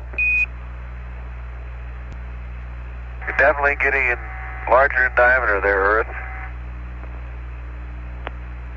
Roger, we understand you see us growing larger. We can't see you yet with the naked eye, but hope to tomorrow. We're showing you about 90,000 miles out at the present time. Roger, you got a beautiful view here of the Earth, and it seems like there's a little, really like a cumulus thunderstorm up on the cloud cover that covers up near the polar ice cap. It's really beautiful the way it stands out. We got a couple of pictures of it, over. Roger out.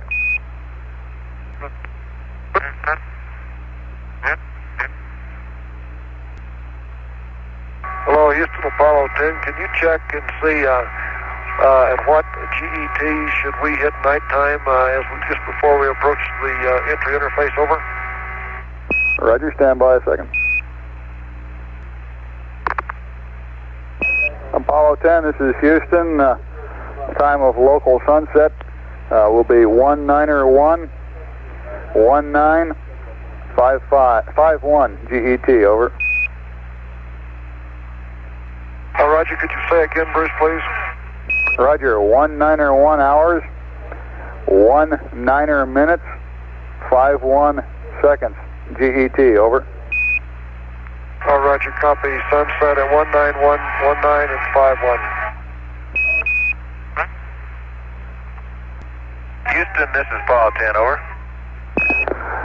Go ahead, 10. We can hear you over the jukebox. Okay, would it be okay to run P37 through, taking your mid-course 7 time and see what we come up with this state vector we got now?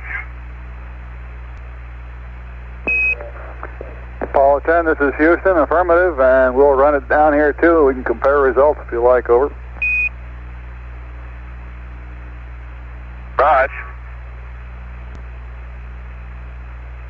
Apollo 10, this is Houston, over. Houston, go ahead. Roger. Using your vector in our machinery, we came up with burn of 2.2 feet per second in X, 0 in Y, and minus 0.1 in Z, compared with the observed calculations you had on board of plus 2.50 and minus 0.1, over. Roger. Ours is plus 2.5 and minus 0.1. Roger. That's what we saw on the Disky. We got 2.2 down. Okay.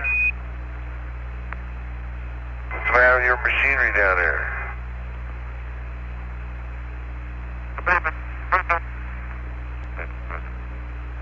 So we got one problem down here right now. There's a rumor going around that by stepping outside the mission control building, we can see you all with the naked eye. So a lot of us are out there looking. Did the machine go out there too?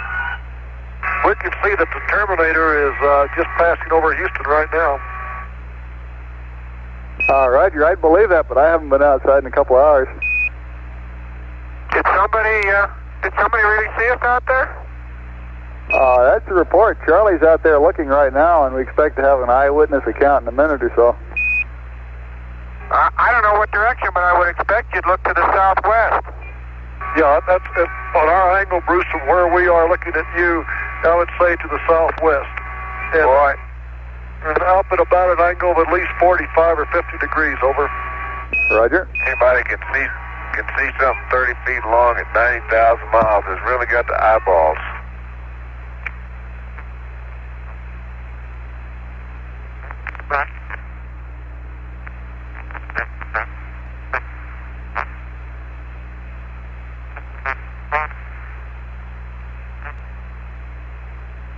Hello, Houston, Apollo 10, over. Go ahead, 10. Roger, I'm sure you saw the TV pictures the other day when we left the moon straight away, over. Right. Okay, well, right now it looks like we're just doing reverse process, only we're heading straight for the center of the Earth. But we all know that we're going to be entering from west to east at a gap of 6.5, don't we? Roger, we're working on that one, Tom. Okay.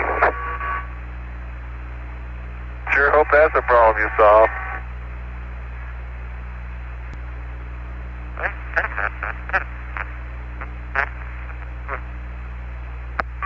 Bruce, from this position, it looks like we're going to hit, just down below Baja, California, going straight in. Just watching the way it's slowly growing here, over. Roger, let me get you a current entry interface angle here. Oh, no problem. We're just kidding about that, but it's really funny to watch it. This is just a reverse process of after we started to climb out from the moon the other day, over. Roger. Right now, 10, we're showing an entry interface angle of approximately minus 6.8 degrees, over. Roger, that sounds real decent. Thank you.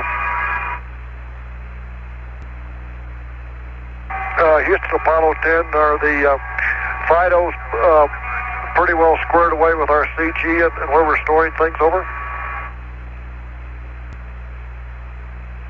Roger, 10, we're in good shape down here on the stowage and CG. Okay, real fine, thank you. We haven't yet told you where we're going to stow the canister because we're not sure. We're probably going to wrap it up at the base of one of the suits. But we'll have to let you know that. Okay, the last word I had on the canister was wrap it up in sleeping bag number 3 when you got through using it. And that's it, you said the food compartment L3 still had food in it, I guess. Roger, you can tell the FIDOs that food compartment L2 and the L3 all have, the ones here on the left or L2 and L3 are completely, no, I guess just L3 is just about completely full of food, and our waste and one helmet's in B1 now. Say again what you've got in B1 besides helmets, please. Just waste wrappings from the food packs. There was one helmet in there, and just the waste wrappings from food couldn't be over a couple of pounds. Roger. So when you all find a stowage location for the lithium hydroxide canister, if you'll pass it down to us, we'll crank it in. Okay. Houston, Apollo 10, do the rates look good to start the PTC, over? Roger, 10, they're looking good.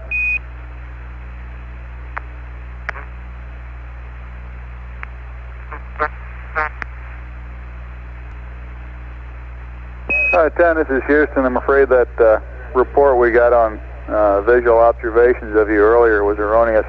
I think it was a planet over there. Roger. Roger, I was going to recommend about a 20-pound telescope. Maybe 40.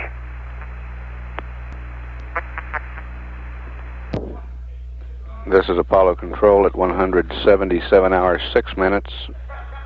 Apollo 10's distance from the Earth is 84,986 nautical miles. Velocity 7,071 feet per second.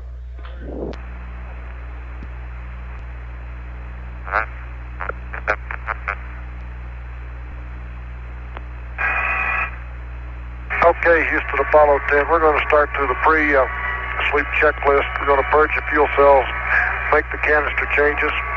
Over.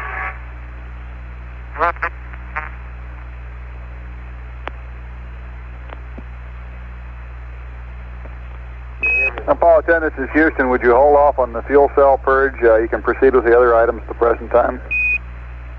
Okay, can I take the battery charge off?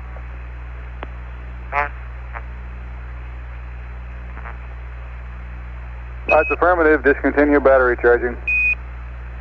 Thank you.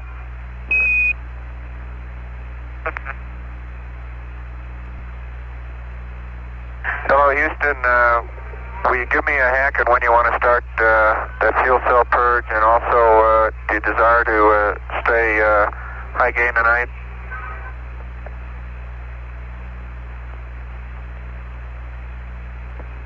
Roger, we'll give you the word on the fuel cells here in a minute.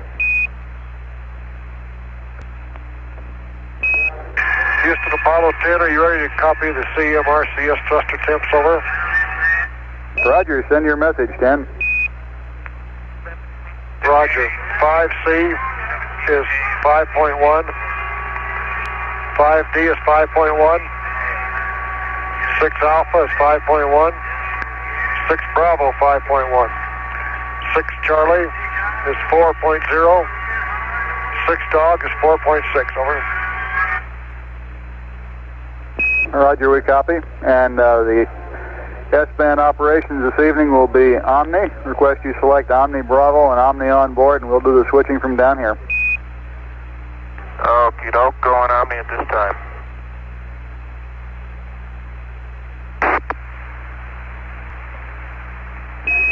Apollo 10, this is Houston. You can proceed with the oxygen purge on fuel cells 2 and 3, over. Roger. Okay, Houston, Apollo 10, we're ready for some onboard readouts on the batteries and RCS, over.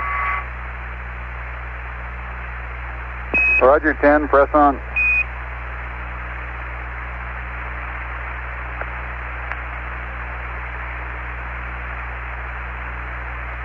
Apollo 10, this is Houston. Go ahead with your onboard readouts.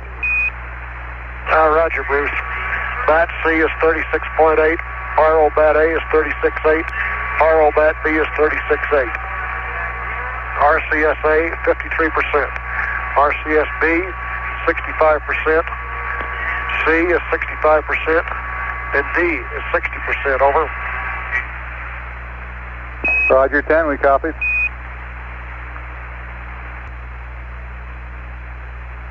Houston, Apollo 10, over. Go ahead, Apollo 10. All right, looking forward to tomorrow morning, we don't want to miss the major events. And so what we'd like to have you do is wake us up about an hour earlier, since we're going to hit the sack a little early tonight. We would like to have you wake us up at a GET of 85 hours, over. Oh, that is 185. Roger, we'll wake you up at CET of 185 hours. Roger, you can put a call in the desk and just have wake us up with some soft music, please. And Bruce, put it in order for sausage and eggs, too, would you please?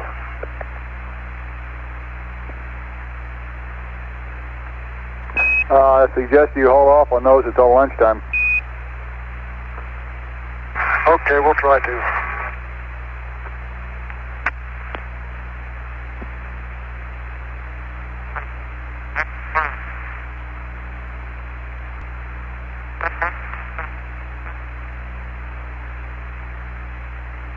Apollo 10, this is Houston, over.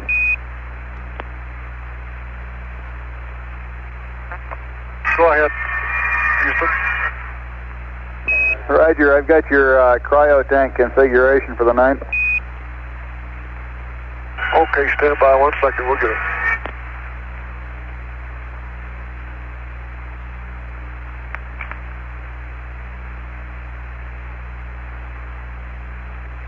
Sounds like things are lively up there in the malt shop tonight. Hello there, Dick. Yeah, we're just taking things easy here and relaxing and going through the total program for tomorrow morning. In fact, we've gone through the checklist a couple of times and rebriefed it, so we're just taking it easy, watching the scene outside, which is beautiful, and listening to some music, over. Roger, that's great. Now, did you hear me tell Bruce what our impression was of coming back to the Earth? Now, it looks just about opposite of going away from the moon, over. Roger.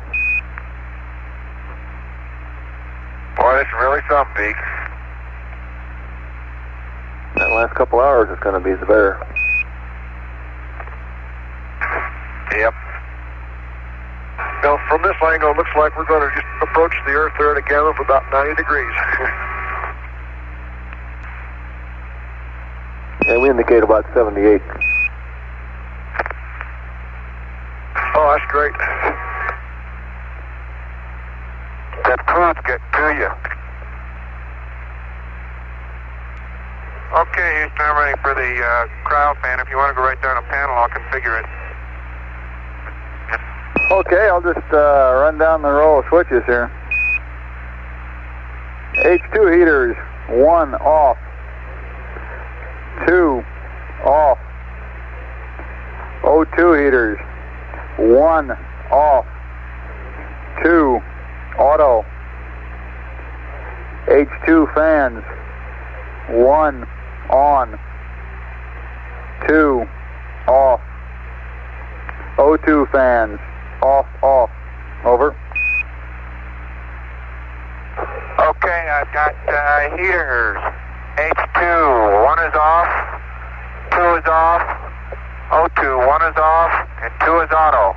On the fans, H2, I've got 1 on, 2 off. O2 fans, 1 off and 2 off. Roger, read back correct, and I think you're properly configured for the evening.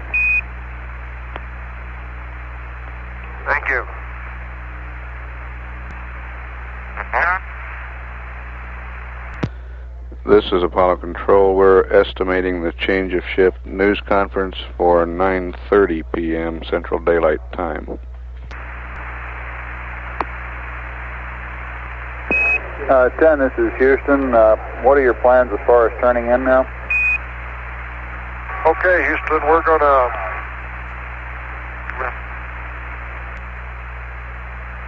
Roger, Houston. This is 10. We're going to go ahead and sack out at this time. Over.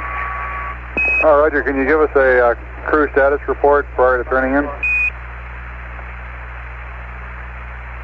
Oh, we'd be glad to do that, Houston. Roger, they're interested in getting a hack on the radiation now and then after you get back down through the Van Allen belt.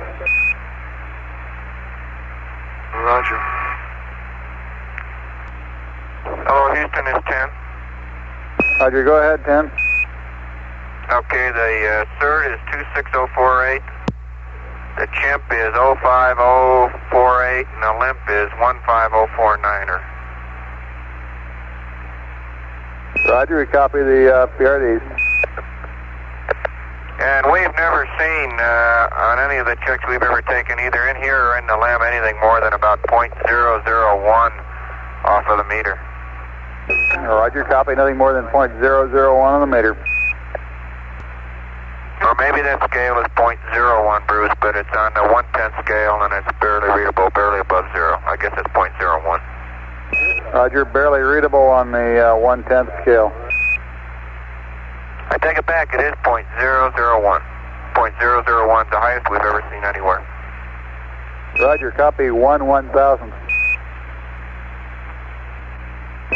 Okay, Apollo 10, and this is Houston, the black team signing off here. On behalf of everybody in the MOCR, we want to wish you a good night and a safe re-entry and happy landings, and we'll all see you on the ground when you get back. Roger, Houston, we just want to say thanks a lot to the whole team down there. It's been some fantastic support that we've had, and we're going to come around and thank all of you personally after we get back there to Houston. Over. Roger, and Maroon team is taking over now. Roger. Well done there, black team. And thanks a lot, guys. Okay, 10, this is Houston. The big Maroon's got the eyeballs on you, so you guys hurry up every chance you get on home. We're on our way, Joe, baby. You just keep alert tonight. Keep us in the corridor, and we'll see you soon. Roger that. Go get some Huggy Fella. We'll keep our eyeballs on you. Somewhat? You ever spend the night in the command module? Roger that. That's right, you did, and you know.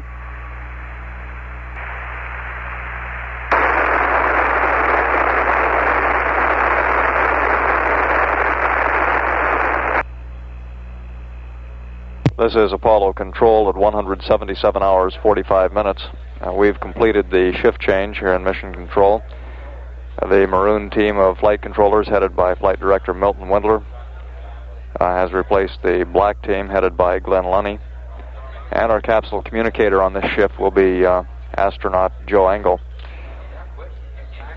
You heard the crew advise that they would be turning in now, beginning their sleep period about 45 minutes early.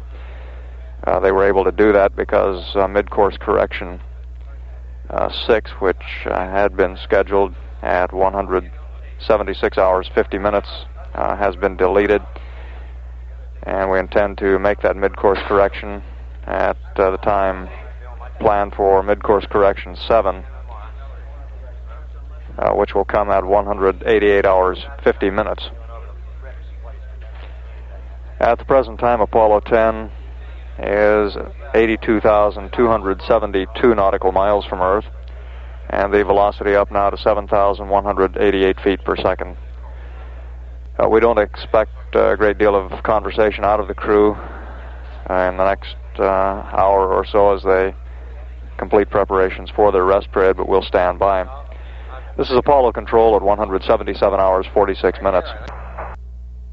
This is Apollo Control at 178 hours, 19 minutes. During the change of shift briefing, we had one brief conversation with Gene Cernan. We now presume that the crew is attempting to get to sleep.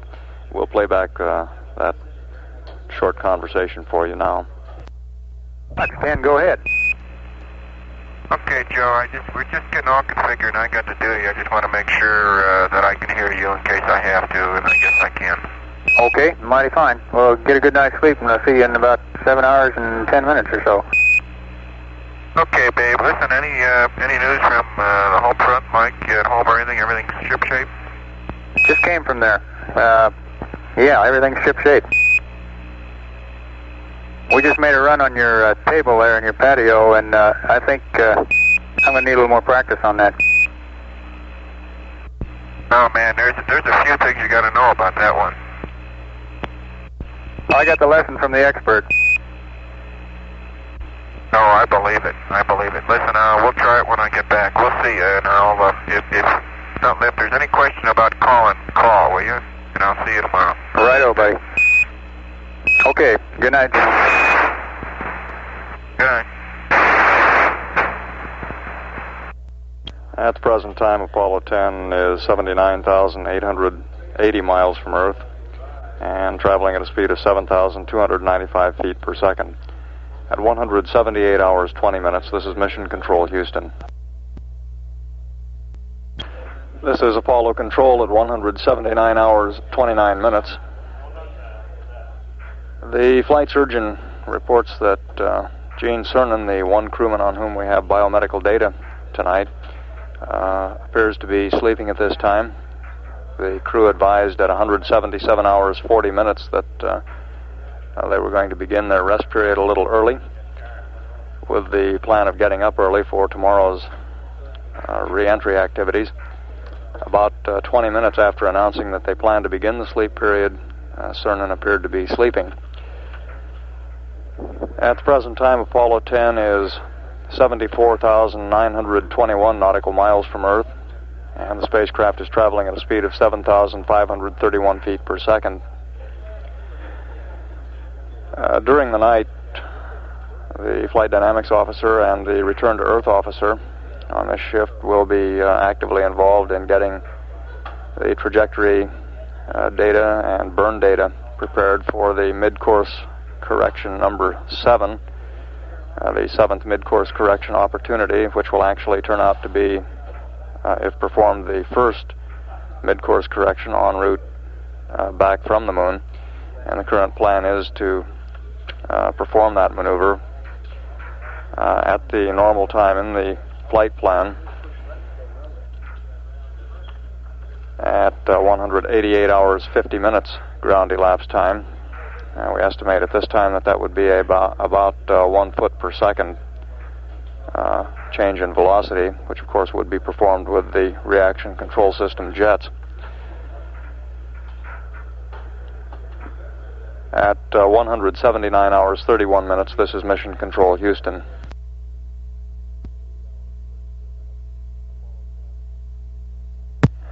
This is Apollo Control at 180 hours 33 minutes. Apollo 10, presently 70,246 nautical miles from Earth and traveling at a speed of 7,776 feet per second. We've had no further conversation with the crew since they reported they were going to begin their rest period at 77 hours 40 minutes, just a little less than 3 hours ago. The crew is scheduled to end their sleep period at 185 hours, about 1 hour earlier than shown in the flight plan. They also began the sleep period tonight about 45 minutes earlier than the flight plan called for. At 180 hours 34 minutes, this is Mission Control, Houston. This is Apollo Control at 181 hours 34 minutes. The crew is still apparently sleeping at this time. We've heard nothing from them since they began their sleep period. That rest period scheduled to end at 185 hours, or a little less than 3.5 hours from now. At this time, Apollo 10 is traveling at a speed of 8,044 feet per second, and the spacecraft is 65,562 nautical miles from Earth. The Spaceflight Meteorology Group said this evening that weather conditions in the end of mission landing area, located about 300 nautical miles east of Samoa, are expected to be satisfactory at landing time. Partly cloudy skies, east-southeasterly winds of 12 knots, and temperatures near 81 degrees are predicted. Reports from weather reconnaissance aircraft in the landing area confirm that weather is acceptable at this time. At 181 hours 35 minutes, this is Apollo Control, Houston.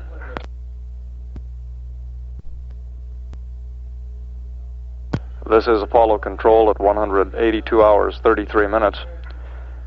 The crew now has some 2.5 hours left in their sleep period.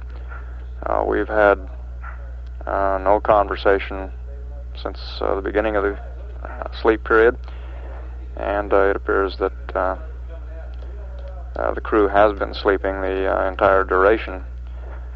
We have biomedical information on Gene Cernan only, and the flight surgeon reports that Cernan has been asleep since 178 hours. At the present time, Apollo 10 is 60,872 nautical miles from Earth, and the spacecraft velocity is 8,344 feet per second. At 182 hours 34 minutes, this is Apollo Control. This is Apollo Control at 183 hours 45 minutes. We're now about 1 hour 15 minutes from the scheduled crew wake-up time. And at the present time, Apollo 10 is 55,026 nautical miles from Earth. The velocity up now to 8,766 feet per second.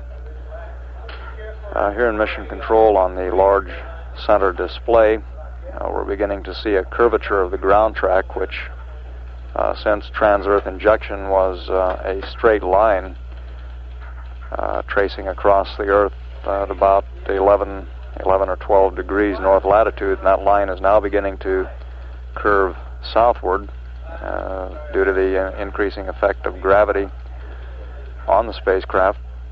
We're also beginning to see a more rapid increase in the velocity as the spacecraft comes ever closer to Earth. This velocity will increase dramatically in the last couple of hours prior to entry interface. At 2 hours prior to entry, the speed will be about 14,500 feet per second. 1/2 hour later, it will have increased by 2,000 feet per second up to about 16,120. And in another 1/2 hour, 1 hour prior to entry, the velocity will be up to 18,696 feet per second. Then in the final hour, the velocity will double, nearly double, reaching 36,314 feet per second.